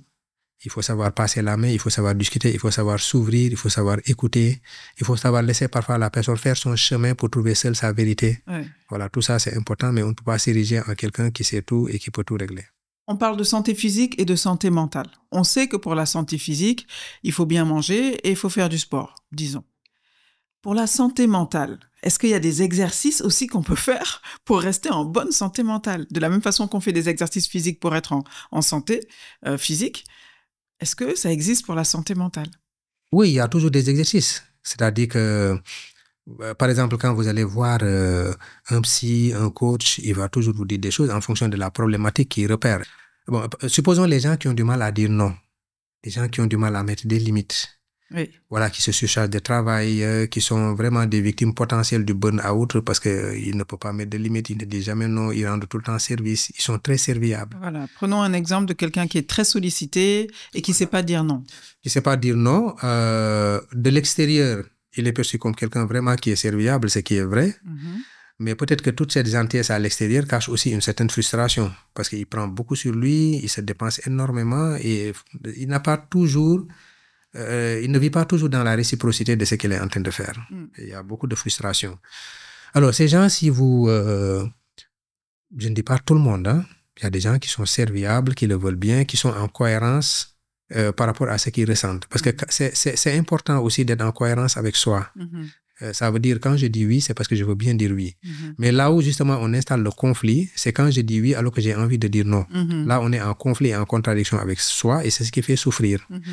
Alors, ces gens, parce qu'en disant oui, on dit non à autre chose. À quoi on dit non? On dit non à soi. Et pourquoi on dit non à soi? Pourquoi on se censure? Pourquoi on ne se dit pas oui? Quand on pousse, on voit que c'est des gens qui ont une mauvaise estime d'eux-mêmes. Comme si on doit donner la priorité à l'autre, parce que pour nous, on peut nous reléguer au second plan, il n'y a pas de problème. Donc, ces gens n'ont pas appris à se, disons, à se donner de la valeur, à se respecter. Et ce qu'on va leur demander, c'est, écoute, je vais te demander de rédiger ta déclaration des droits personnels. Tu as droit à un certain nombre de choses. Tu dois te donner des droits. Tu as le droit de dire non. Tu as le droit de refuser. Tu as le droit de ne pas répondre positivement à une demande. Tu as le droit de décliner une invitation. Tu as le droit de ne pas forcément rendre service à quelqu'un parce que justement, tu as des limites. Il faut prendre conscience de ces droits pour pouvoir, par la suite, les respecter. Alors, comment ça se passe concrètement, la déclaration des droits personnels? C'est par exemple, on vous dit à la maison, ça c'est parce qu'on se sera rendu compte avec la personne en co-construction qu'effectivement, il y a des choses sur lesquelles voilà, il passe très rapidement, il les occulte, il ne les respecte pas, il ne se donne pas ses droits. Pourquoi? Parce que peut-être l'injonction, pour en revenir à l'injonction familiale, parce que tout à l'heure on parlait de l'injonction soit fort, là c'est l'injonction fait plaisir. Durant toute son enfance, par exemple, il y a eu un de ses parents qui était malade, à qui il n'a jamais voulu dire non. Et il s'est rendu compte qu'en disant toujours oui, il parvenait à faire un peu de bien à ce parent. Ou bien vous êtes face à un père qui est froid, qui ne donne pas suffisamment d'affection, mais vous vous rendez compte que quand vous vous exécutez par rapport à tout ce qu'il dit, vous sentez qu'il est heureux, qu'il est content. Et du coup, vous vous conditionnez dans cette manière d'être fait plaisir. Vous ne dites non à personne parce que vous avez besoin justement... Voilà, de vous sentir aimé, de sentir l'affection des gens. Et donc, vous ne vous donnez aucun droit. Vous vivez pour les autres et non pour vous. Oui. Et c'est important justement de vivre pour vous en vous donnant un certain nombre de droits. Et c'est pas parce que vous dites non à une demande que l'autre va moins vous aimer. Alors que le oui, il a davantage de valeur que quand on est capable de dire non. Oui. Et donc, on vous dit à la maison, ben, vous allez rédiger votre déclaration des droits personnels. Comment vous vous en rendez compte? C'est-à-dire tous les aspects de votre vie où vous voyez que vous donnez tout le temps la priorité à l'autre, ou bien vous avez un peu de mal ou de souffrance, vous mettez un droit. Ok. J'ai le droit de décliner une invitation. J'ai le droit de ne pas aller à l'invitation de quelqu'un. Donc, j'ai le droit. Et vous les lisez autant de fois que nécessaire, ou bien quand vous êtes bloqué par rapport à une situation qui se répète, vous lisez, ça vous rappelle que vous devez effectivement respecter ce droit. Et vous le faites, vous vous rendez compte que finalement, les gens ne vous aiment pas moins. Ah, peut-être parfois si, hein. Parfois, les gens, quand vous commencez à leur dire non, Oui, ils vous mais, en veulent, hein, ça existe. oui, mais ça, c'est parce que vous les avez habitués à dire oui. Et le jour où ils vous disent non, ils sont frustrés. Mais quand je sais que Seynabou, si je vais la voir, tout va dépendre de sa disponibilité. Elle peut me dire oui comme elle peut me dire non, mais elle va s'attendre à tout. Par contre, quand vous m'habituez à dire oui, le jour où vous me dites non, je me dis mais qu'est-ce qui lui arrive? Ouais. Voilà, je rentre dans une certaine forme de frustration Ouais. parce que intuitivement, j'aurais compris que vous êtes une personne qui dit tout le temps oui et que peut-être il y a eu quelque chose qui s'est passé vis-à-vis de moi. C'est la raison pour laquelle vous avez dit non. D'accord. Voilà. Ok. Donc, important d'apprendre à dire non. Oui, et quelle est la conséquence quand on ne sait pas dire non? Quel est le prix à payer? Ben, le prix à payer, c'est du remords, de la frustration, un mal-être, beaucoup de mal-être. Et puis des fois, ça peut même être des explosions de colère incompréhensibles. Parce que justement, à force de dire oui, alors que vous avez envie de dire non, vous êtes en contradiction avec vous-même, vous avez tendance à vous en vouloir. Ça laisse de la frustration intériorisée. Et par moments, ça peut dégénérer parce que la coupe est pleine et personne ne vous reconnaît. Et donc, ça peut rapidement crisper et altérer les relations. Et puis, on se dit que voilà, elle est instable, ça ne va pas, elle, des fois, elle est incompréhensible. Peut-être que même elle a quelque chose en elle, elle est possédée peut-être, alors que c'est rien d'autre que juste des frustrations que vous avez accumulées, parce que c'est lié à votre manière d'être, mais c'est quelque chose qui s'éduque. Ok. Parfois, on entend des gens dire oui, on me respecte pas. Est-ce que c'est dû au fait justement qu'on n'a pas su mettre soi-même des limites et du coup, comme on a toujours tendance à projeter, on dit que ce sont les autres qui nous respectent pas, alors que peut-être c'est notre comportement qui a amené certaines réactions? Après, c'est difficile de répondre comme ça à Oui. des questions. Il faut qu'on le rattache à un contexte. Oui, Bon. bien sûr. Mais habituellement, là, c'est pour préparer la réponse que je vais vous servir.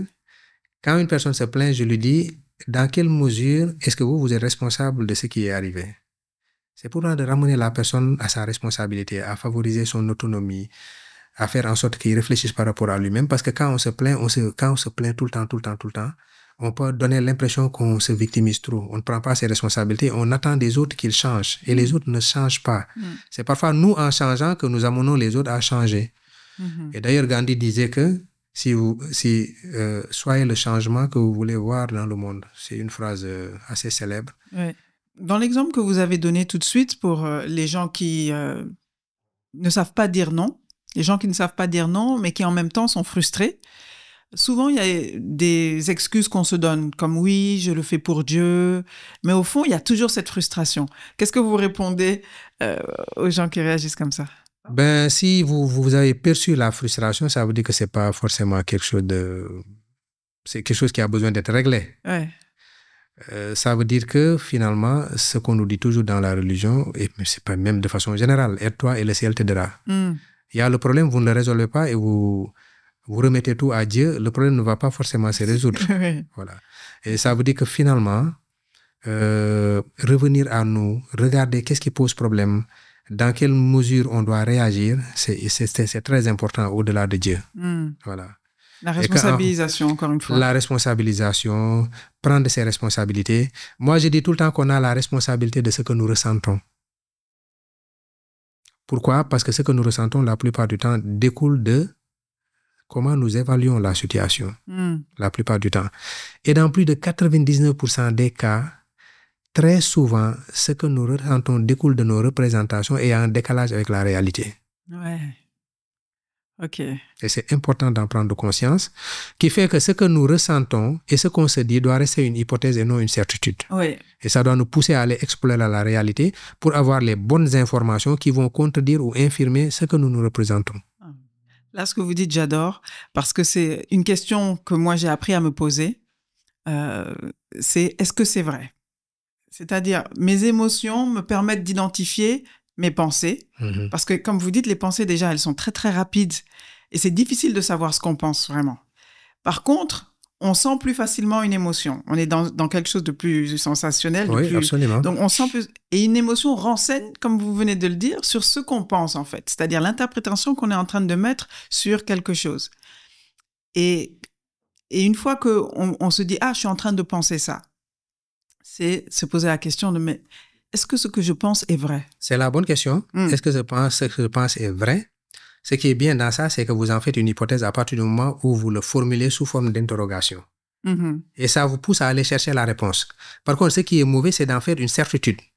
Vous pouvez rapidement attaquer l'autre ou bien projeter des choses qui ne sont pas du tout vraies et l'autre est même étonné. Ouais. Et c'est des gens, par exemple, qui vont développer une croyance vis-à-vis de tous les managers parce qu'ils ont vécu 2 ou 3 expériences qui les ont confortés dans ça, parce que la croyance naît toujours d'expériences qui ont parfois mal tourné. Les croyances négatives, bien sûr. Tous les managers sont comme ça. Vous venez d'arriver dans une entreprise et puis là, vous dites que les managers, c'est des gens imbus de leur personne et tout.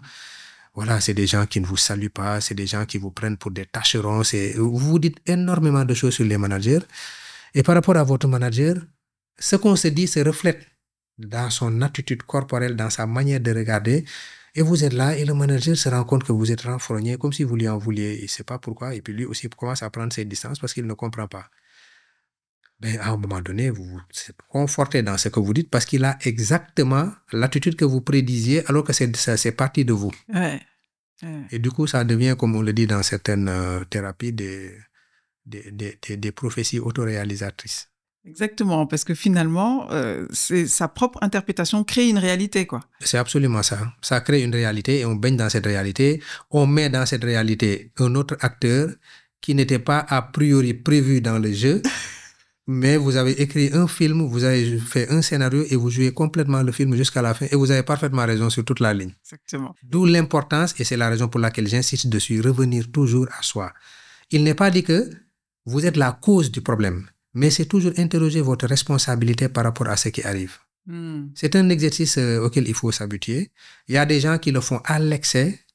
L'excès est nuisible. Et c'est des gens qui sont dans l'autocritique. Je ne dis pas qu'il faut tout le temps reporter la faute sur soi, il faut se dire que c'est soi. Non, c'est juste s'interroger et réfléchir sur soi. On parle aussi beaucoup de détresse parmi les jeunes en ce moment. C'est un sujet que je voudrais aborder parce qu'on a eu le cas, par exemple, de Matar Diagne, ce jeune étudiant, 27 ans, de l'UGB, qui a mis fin à sa vie, qui s'est pendu et qui parlait de souffrance et qui parlait également d'isolement. Qu'est-ce qui se passe pour que nos jeunes se sentent à ce point désœuvrés jusqu'à mettre fin à leur jour? Et qu'est-ce qu'on peut faire en tant que société pour que les choses se règlent? Moi, je dis qu'actuellement, la génération-là est une génération anxieuse. Pour 2 raisons, hein. Essentiellement, effectivement, il y en a d'autres. La première raison, c'est que aujourd'hui, la vie économique est devenue ardue. Les parents sont obligés de travailler pour subvenir à leurs besoins, pour avoir un certain confort, une certaine qualité de vie. La femme travaille, l'homme travaille. Du coup, ce qui va se passer, c'est que les enfants sont laissés à eux-mêmes. Il n'y a pas de présence. Et même quand les parents rentrent le soir, souvent il n'y a pas de communication. Ça, tout le monde le sait. Hein? Chacun est sur son téléphone portable. Peut-être qu'il y a très peu de familles qui font l'effort justement de se couper les écrans pour justement être en relation et en communication. Alors que l'enfant doit se construire avec le regard de l'adulte. L'enfant doit se construire avec la présence de l'autre. L'enfant a besoin de se sentir encouragé, aimé, respecté, valorisé. Mais ça, il l'a pas. Du coup, il se concentre sur son téléphone portable et c'est là où il mène une vie sociale. Donc, ça devient des enfants qui ont des relations, mais en virtuel. Voilà, parce qu'il n'y a pas trop de communication. C'est des parents qui voyagent beaucoup. C'est des parents qui sont pris dans des obligations professionnelles. Il n'y a pas suffisamment de temps de présence et l'enfant grandit presque tout seul. Déjà, ça provoque de l'isolement. Et puis, la deuxième chose aussi, c'est que les enfants sont là, mais il n'y a plus cette famille élargie qui prend tout le monde en compte, qui prend tout le monde en charge. On n'a personne sur qui s'appuyer. Souvent, c'est des familles qui se nucléarisent de plus en plus. Donc, les ressources sont en train de s'harmoniser et c'est là où je parlais d'effritement communautaire, d'effritement de la famille, d'effritement du groupe, où on se retrouve seul, on investit ses études, on a des amis en virtuel. Après, quand on n'a personne en face de soi pour nous aider à nous apaiser, ça crée de l'angoisse. Et puis, on se sent isolé. Et puis, puisqu'on est dans une société qui a justement le culte de la performance et les résultats scolaires, les parents qui sont là, ils font vivre à leurs enfants des ambitions qu'eux, ils n'ont pas pu atteindre. L'enfant devient juste quelque chose qu'on utilise pour atteindre un certain résultat. Ouais. Et tout ça, c'est des facteurs qui contribuent à la fragilisation de l'enfant. Moi, il est arrivé que ma fille me dise que papa, je voudrais que tu vois une de mes amies parce qu'elle me dit que ses parents se disputent, elle en souffre, mais personne ne s'en rend compte. Et du coup, ce que ça ramène comme problème, c'est que les enfants ne se sentent pas suffisamment écoutés. On ne prête pas forcément attention à ce qu'ils peuvent vivre. Et il peut arriver que des parents soient en dispute, qu'il y ait quand même de la violence. Puisque l'enfant se lève tous les jours, va à l'école, revient, ramène ses résultats, on a l'impression qu'il n'a aucun problème. Alors que c'est des enfants qui ont des ressentis, même l'enfant de 4 ans, ben, il a des ressentis. Hein. Même s'il n'a pas de mots pour les dire, il y a des situations qu'il vit très douloureusement. Et tant qu'on ne s'assoit pas avec cet enfant et qu'on lui demande ce qui se passe, qu'on soit réellement à son écoute et qu'il le ressente, et parce que parfois il peut arriver que l'enfant aussi ne dise rien par peur de faire souffrir ses parents parce qu'il voit déjà leur souffrance, il ne veut pas en rajouter. Du coup, les enfants très tôt ont appris à être sauveurs et à prendre sur eux. Voilà. Ça veut dire que l'enfant, ce qu'on doit en tirer, il a besoin d'espace pour verbaliser. Et souvent, l'enfant, il faut l'aider aussi à avoir cet espace à dire les choses, à ne pas nier ce qu'il ressent. Voilà. Moi, j'entends plein de couples, des parents qui vous disent c'est un enfant, c'est pas son problème, c'est le problème des adultes. Mais sauf que vous en faites un témoin. Mais bien sûr. Et puis les enfants, ils sont très réceptifs. Ils sont très réfléchis, surtout les enfants actuellement. Ils posent plein de questions, ils veulent comprendre des choses. Pourquoi? Parce qu'ils ont d'autres espaces d'apprentissage. Ils regardent les réseaux sociaux, ils voient pas mal d'images et ils apprennent à partir de ça, ils comparent à ce qui se passe. Donc, pour dire que les enfants ont besoin de cette écoute, les enfants ont besoin de cet accompagnement, sans pour autant en faire des victimes, hein. Encore une fois, l'excès est vraiment nuisible. C'est juste faire attention au fait que l'enfant, il capte, il ressent. Parfois, il peut arriver qu'il ne dise rien. Et on est surpris parfois quand à un enfant, on lui dit « Qu'est-ce que tu veux dessiner ?» Et parfois même, c'est la maîtresse d'école qui alerte les parents. J'ai demandé aux enfants de dessiner, tout le monde a dessiné. Lui a juste dessiné un homme, une porte noire avec des grilles. Voilà, qui vous dit que vous lui demandez qu'est-ce qu'il a dessiné. Il dit « Oui, chez nous, la porte est tout le temps fermée. Mes parents sont tout le temps à l'intérieur. On ne sort jamais. Parfois, c'est papa frappe maman. » Donc, il a eu des informations, mais il va les extérioriser d'une certaine manière. Alors finalement, après, quelles conséquences ça a sur la santé mentale de cet enfant? On va dire même sur la construction de l'enfant. C'est encore plus grave et c'est encore plus profond. Parce qu'un enfant qui grandit avec justement cette violence, ce sentiment de ne pas être suffisamment aimé, suffisamment encouragé, qui a l'impression que ses parents le négligent quelque part, ça laisse justement des blessures. Et ces blessures, tôt ou tard, dans sa vie relationnelle, il va vouloir les combler. Comment il va les combler? Chercher quelqu'un sur qui il va développer de l'emprise pour se donner un sentiment d'importance. Ou bien il va rentrer dans une relation ou pour garder la relation par peur justement d'être abandonné parce que il a l'impression que ses parents l'ont abandonné. Il va garder cette relation et être prêt à tous les compromis. Ça nous ramène encore une fois à cette forme de violence où on voit des gens se faire frapper, voilà, bafouer, maltraiter, mais ils ne sortent pas de la relation et on va dire qu'ils ont été maraboutés pour ne pas sortir de ce ménage. Donc, ils ne sortent pas de cette relation où ils souffrent, où ils sont maltraités, parce qu'ils ont peur de l'abandon? Disons que la solitude dans laquelle ils risquent de se retrouver, ou l'isolement, il est beaucoup plus violent. En parlant de l'isolement, il est beaucoup plus violent que les coups qu'ils reçoivent. Ok. Wow. Ça, c'est une grosse souffrance alors. C'est une très, très, très grosse souffrance. Moi, je me rappelle toujours d'une dame qui, à plusieurs reprises, est venue aux urgences avec des bleus au visage, même des fractures. Et puis, la clinique, le responsable s'en est rendu compte et il était très étonné. Il vous dit, mais madame, je ne sais pas. Imaginez-vous que cette dame était un professionnel de santé. Madame, je ne sais pas ce qui se passe, mais c'est pas normal, quoi. Vous revenez ici régulièrement avec des bleus, des fractures, qu'est-ce qui se passe? Donc, il l'a mis en rapport avec moi, je l'ai vu une fois. Et cette dame, effectivement, se faisait frapper par son mari, mais toujours derrière, on lui achetait quelque chose. Ouais. Chambre à coucher, d'autres choses. Et puis il restait, il disait de son époux qu'il ne le faisait pas exprès. Alors ce que j'ai fait, c'est que j'ai demandé à cette dame, mais au fond, vous avez des enfants? Oui, j'en ai par exemple, supposons j'ai 5 filles. Vos filles sont témoins de cette violence? Elle me dit oui. et qu'est-ce que vous pensez qu'ils retiennent de ça? Ils me disent non, rien, ils savent que je leur dis que leur père ne le fait pas exprès. Je lui dis, mais au-delà de ça, est-ce que vous savez que les enfants retiennent plus ce qu'ils voient que ce qu'ils entendent? Et là, ce qui va se passer, vous leur communiquez un message. Ça veut dire que on peut vous aimer tout en vous frappant. Et que la violence et l'amour peuvent coexister. Je ne l'ai plus revu. Malheureusement. Vous l'avez plus revu. Vous savez pas s'il y a eu un changement dans sa situation? Je sais pas. En tout cas, je lui avais donné rendez-vous. C'était pour l'accompagner, mais je ne l'ai plus revu. Mais elle a réfléchi, elle a beaucoup réfléchi et je pense que c'était difficile. Hein? C'était très, très, très difficile. Donc, l'amour et la violence sont incompatibles. Je pense qu'il faut le rappeler. C'est vrai ou pas? Mais ils sont incompatibles. On ne peut pas parler d'amour quand il y a de la violence. Okay. L'amour n'est que bienveillance. Voilà des situations où les filles sortent, elles grandissent, elles disent que je ne veux pas me marier. Parce que justement, elles ont vécu quelque chose de violent qu'elles ne peuvent pas accepter. Si pour eux, mariage égale on te frappe, je comprends qu'elles ne veulent pas se marier. Elles ne veulent pas se marier. Ou bien, elles rentrent dans des relations où il y a de la toxicité, mais elles ne s'en rendent pas compte. Ouais. Ça peut être ça aussi. Ça peut être ça aussi. J'ai l'impression qu'une des solutions à tout ça, c'est la communication. C'est s'écouter, c'est se parler, c'est s'ouvrir, dire ce qu'on ressent. Et comment est-ce que c'est vrai d'abord? Est-ce que j'ai raison? Et comment est-ce qu'on le fait concrètement? C'est surtout les valeurs. C'est important d'avoir des valeurs, c'est important d'identifier les valeurs, c'est important de communiquer et de transmettre des valeurs. La vie en famille ne doit pas être quelque chose de chaotique. Ça veut dire que les règles ne doivent pas changer en fonction de l'humeur du conjoint ou de la conjointe. Ça doit être des règles précises et cette règle, elle est faite pour tout le monde.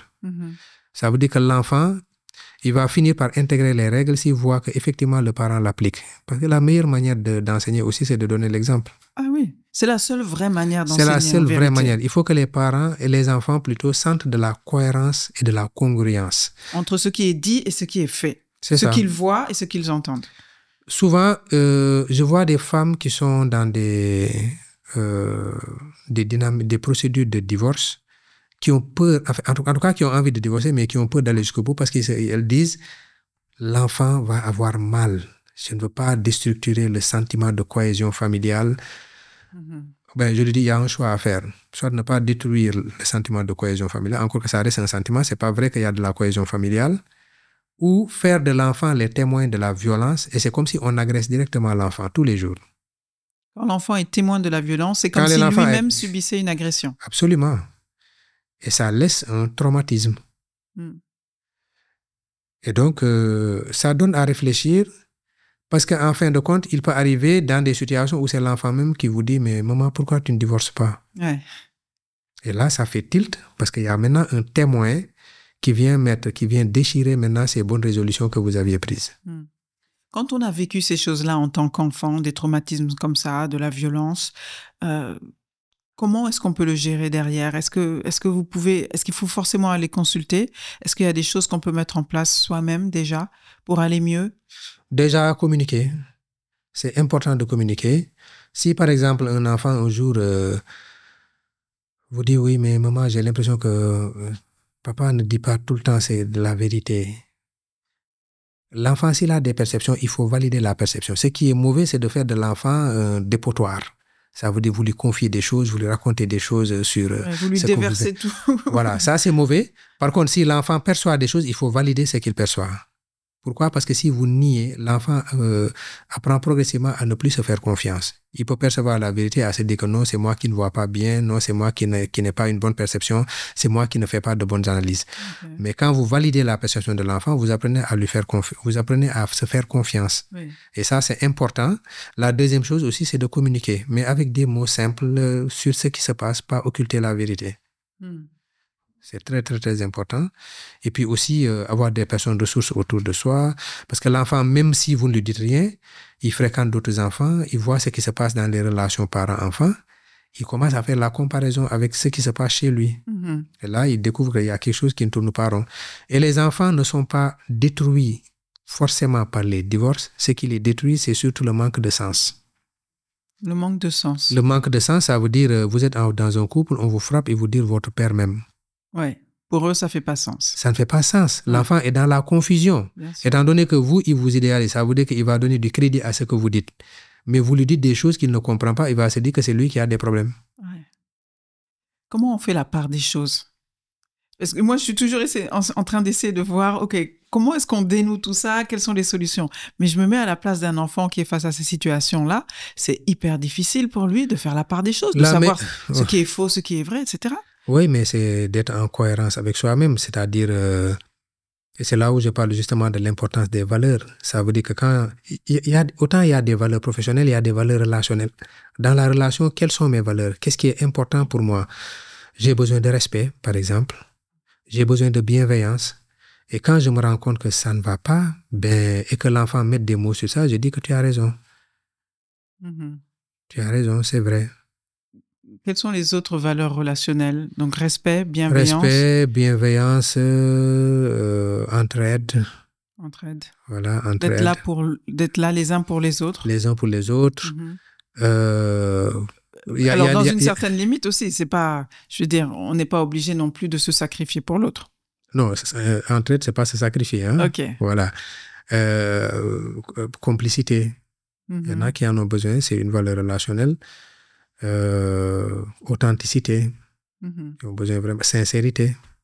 C'est tout ça, c'est des valeurs relationnelles. Est-ce que ça dépend de chacun ou est-ce qu'on en a besoin même quand on s'en rend pas compte? Mais justement, même quand on s'en rend pas compte, on est drivé par ces valeurs. Oui. Maintenant, on a plus de puissance et de force quand on les identifie. D'accord. Voilà, là, on voit rapidement ce qui pose problème. Et c'est parce que ces valeurs, justement, ont été transgressées la plupart du temps qu'on ressent des émotions négatives. Okay. D'ailleurs, quand quelqu'un vous manque de respect, souvent, on pointe du doigt cette personne. Mais la vraie cause des émotions est interne. Oui. Ce que je suis en train de dire, c'est que vous pointez du doigt l'autre personne, mais qu'est-ce qui fait que vous ressentez ce que vous ressentez? C'est parce qu'une valeur importante pour vous a été transgressée, qui est le respect. Vous respectez tout le monde et vous avez besoin que ce soit réciproque. L'autre est juste un déclencheur. D'accord. OK, je comprends ce que vous voulez dire. Voilà, c'est juste un déclencheur. Et d'ailleurs, cette façon de raisonner en recherchant ce qui ne va pas chez nous, en le recherchant à l'intérieur de nous, ça donne moins de pouvoir à l'autre. Ouais. Et quand je me rends compte que... Et puis ça permet de bien communiquer sur ce que nous ressentons. De bien communiquer pour remédier à cette situation qui est dysfonctionnelle pour notre relation. Pourquoi? Parce que je vais dire à l'autre, écoute, la dernière fois, voilà ce qui s'est passé. Voilà ce que j'ai ressenti, je ne me suis pas senti respecté. La prochaine fois, je souhaiterais que si tu as besoin de me parler, qu'on le fasse d'abord en aparté avant de le poser en réunion devant tout le monde. OK, très bien. Parce que ce que tu ressens, ça t'appartient. L'autre n'y peut rien, il ne peut pas du tout le contester. Oui. Ce qui s'est passé, c'est quelque chose de factuel. L'autre ne peut pas le contester aussi. Et tu parles de l'action, ou bien en tout cas des attentes que tu as vis-à-vis de l'autre, et voilà, et puis vous vous accordez sur ça pour que la prochaine fois, ça ne se reproduise pas. D'accord. Alors que, quand on se focalise sur l'autre, on a souvent tendance à le juger. Oui. Tu es irrespectueux. Oui. Et ça met l'autre sur la défensive. Oui, ça ne marche pas, ça. Ça ne marche pas. Pourquoi? Parce que l'autre ne se reconnaît pas dans ce que vous dites. Parce que c'est habituellement quelqu'un de respectueux. Mais c'est peut-être à un moment donné, il a eu un geste irrespectueux vis-à-vis de vous. Et il se sent mal jugé, il est sur la défensive. OK, donc important de dire « je ne me suis pas senti respecté » au lieu de dire « tu ne m'as pas respecté ». Voilà, c'est très important. On dit que le tu tue la communication. OK. Alors que quand vous dites « je », vous assumez ce que vous ressentez, mais puisque l'autre est un facteur déclenchant, vous dites vous posez les choses pour éviter qu'il y ait une récurrence dans ce qui est arrivé. D'accord. Et on parle des faits, on ne parle pas de la personne, c'est ça? Voilà, on parle des faits, on ne parle pas de la personne. Voilà. Cette manière de communiquer, c'est ce qu'on appelle une communication assertive. Quand vous avez cette manière de communiquer, habituellement, vous cultivez des relations qui sont saines et vous n'avez pas de problème à vous adresser à n'importe qui. D'accord. Donc ça enlève le stress de la relation, oui. Et ça permet une meilleure santé mentale en fait. Absolument, et ça permet justement d'assainir la relation et de se faire mieux respecter et mieux considérer par l'autre. Est-ce que le stress est contagieux? Les émotions sont contagieuses, le stress est contagieux aussi. Donc si quelqu'un de stressé arrive dans la pièce, il peut affecter tout l'environnement. Ben justement, c'est lié à l'être humain, on va parler encore de neurosciences, à quelque chose qu'on appelle les neurones miroirs. Ça veut dire que quand une personne, par exemple, est en train de faire est confronté à un danger, vous ressentez ce danger, c'est à cause des neurones miroirs. Ça veut dire que vous n'avez pas besoin de vivre réellement la situation, mais juste à le voir, ça peut activer ces neurones miroirs et ça provoque ce ressenti chez vous. Les émotions sont effectivement contagieuses, le stress est contagieux et c'est à juste raison qu'on dit qu'un manager stressé est stressant. Donc ça veut dire que on a la responsabilité aussi de la façon dont on influence notre environnement et travailler sur soi. Mais c'est hyper important. C'est-à-dire que quand vous êtes responsable, quand vous êtes un père de famille, une mère de famille, c'est important aussi de pouvoir bien gérer vos émotions. Parce que vous pouvez faire vivre à votre enfant un stress ou une angoisse par procuration. Ouais. Vous avez de bonnes raisons de vous sentir peut-être stressé parce que vous êtes face à une menace réelle. Mais l'enfant n'est pas concerné, mais il va vivre votre stress. Et c'est le propre des parents qui passent tout le temps à conseiller leurs parents, à les mettre en garde. Pourquoi? Parce qu'ils ont vécu quelque chose de difficile, peut-être qui est de l'ordre de l'abus, et vous avez une fille, vous prenez toutes vos précautions et vous le chargez. Ouais. Et la fille ne comprend pas forcément. Ouais. Ça veut dire que, au-delà du fait de mettre la fille en garde, expliquez-lui des choses simples pour que dès qu'elle est confrontée à ça, qu'elle puisse faire attention, sans pour autant, effectivement, avoir besoin d'angoisser à tout bout de champ. On a parlé de beaucoup de choses. Est-ce qu'il y a encore quelque chose d'important, un message important à passer? Un message important à passer, peut-être, c'est revenir justement sur toujours avoir sa boussole intérieure.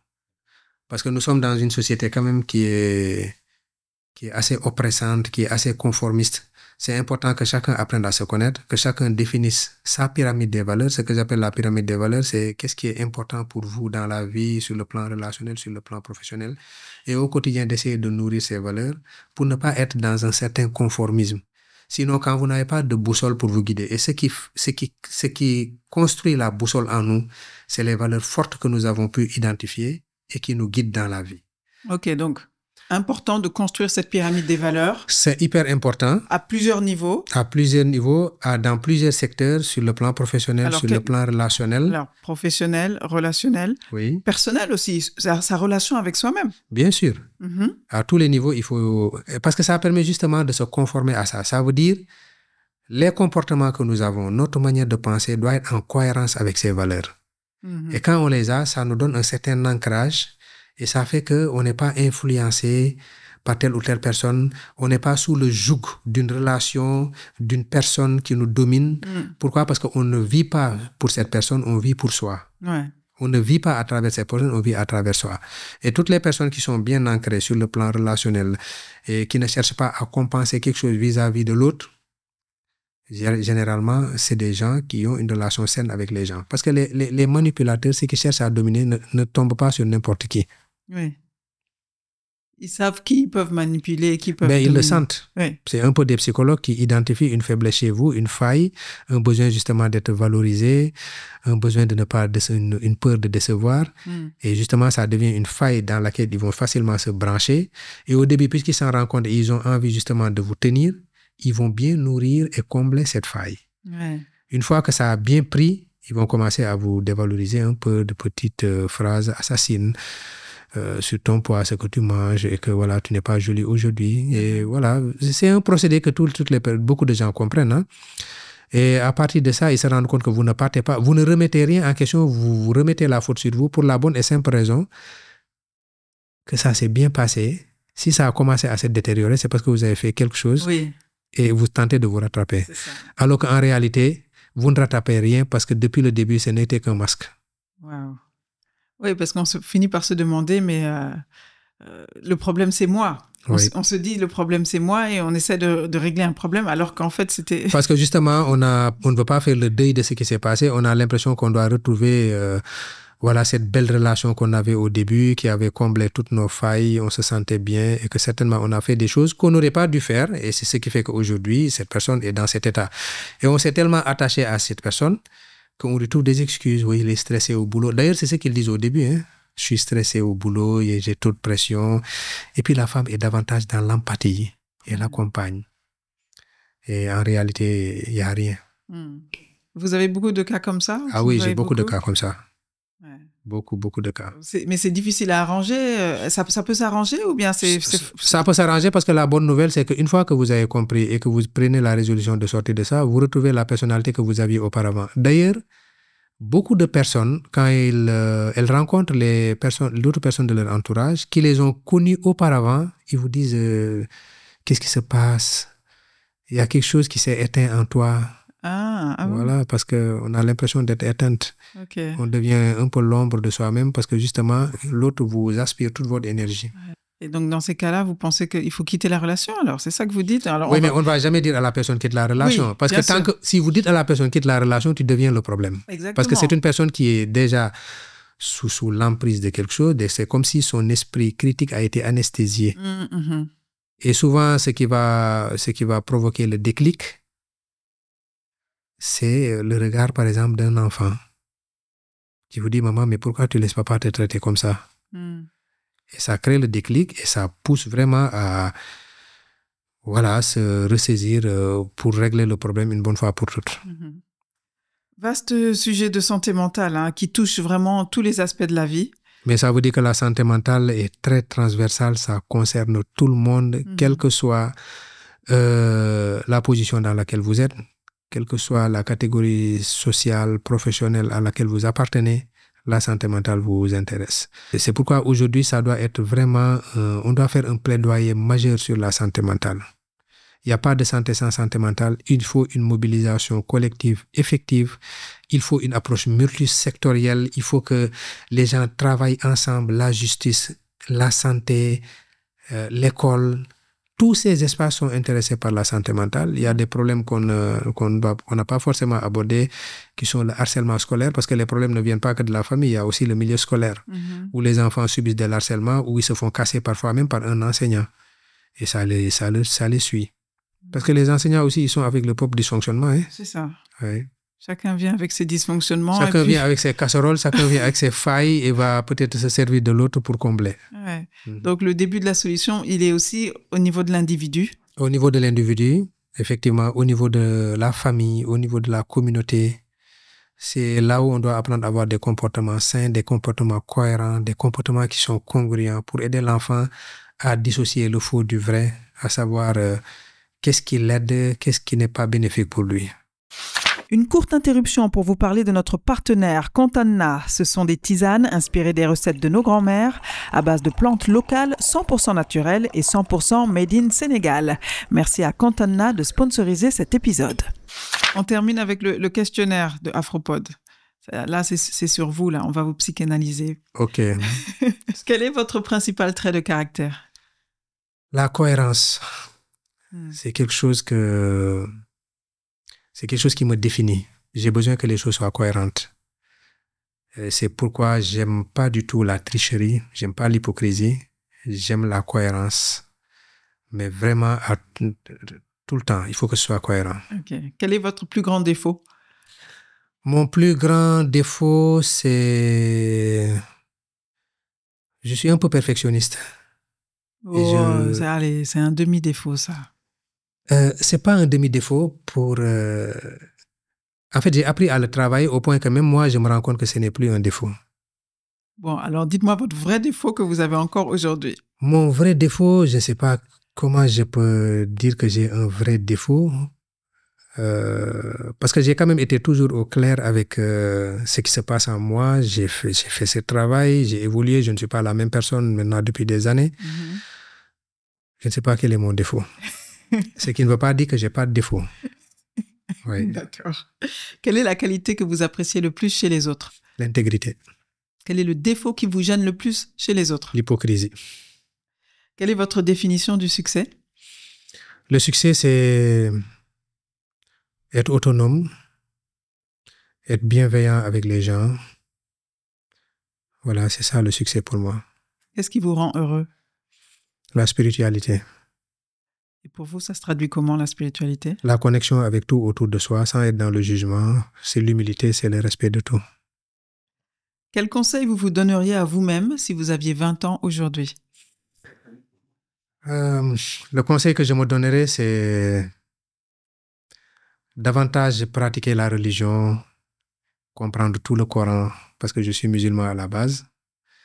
Mais on n'en est pas toujours conscient. Mais bon, après l'apprentissage du Coran, c'est beaucoup plus tôt que ça. Si j'avais 20 ans, peut-être étudier davantage. Ouais, parce que je me rends bien compte maintenant de ce que dit le philosophe. Plus on apprend, plus on a l'impression de ne rien savoir, puisque le champ de la connaissance est tellement vaste qu'on a besoin de tout embrasser sans pouvoir le faire. Quelle est la plus grande leçon que vous ayez apprise ces 12 derniers mois? La plus grande leçon que j'ai apprise ces 12 derniers mois, ça revient à la spiritualité. J'ai compris qu'il faut être connecté à quelque chose de plus grand.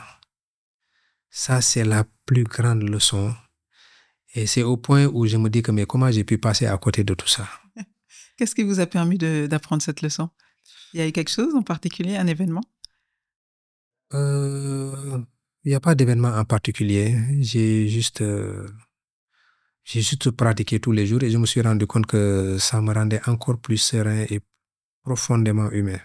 Pratique de quoi? La La prière? religion, la prière. De quoi vous avez peur? Que mes proches, qu'il leur arrive quelque chose. J'ai un côté extrêmement sauveur, donc j'ai toujours peur qu'il leur arrive quelque chose parce que j'ai l'impression que je dois tout gérer. Et c'est là où je parlais justement de mon côté un peu perfectionniste, que j'ai besoin d'assouplir davantage pour lâcher prise. Okay. Qu'est-ce qui est le plus important, selon vous? Aimer ou être aimé? Aimer. Si vous deviez choisir entre les deux, vous préféreriez être la victime ou le coupable? Le coupable. Quoi? Ben parce que justement, ça m'amène à m'arrêter sur mes fautes. Ça m'amène à me remettre en question. Être la victime, je ne sais pas qu'est-ce que je peux apprendre de ça. Mais quand on est coupable, on apprend. Et pour finir, est-ce que vous avez une devise ou une philosophie de vie? Lâcher prise tout le temps.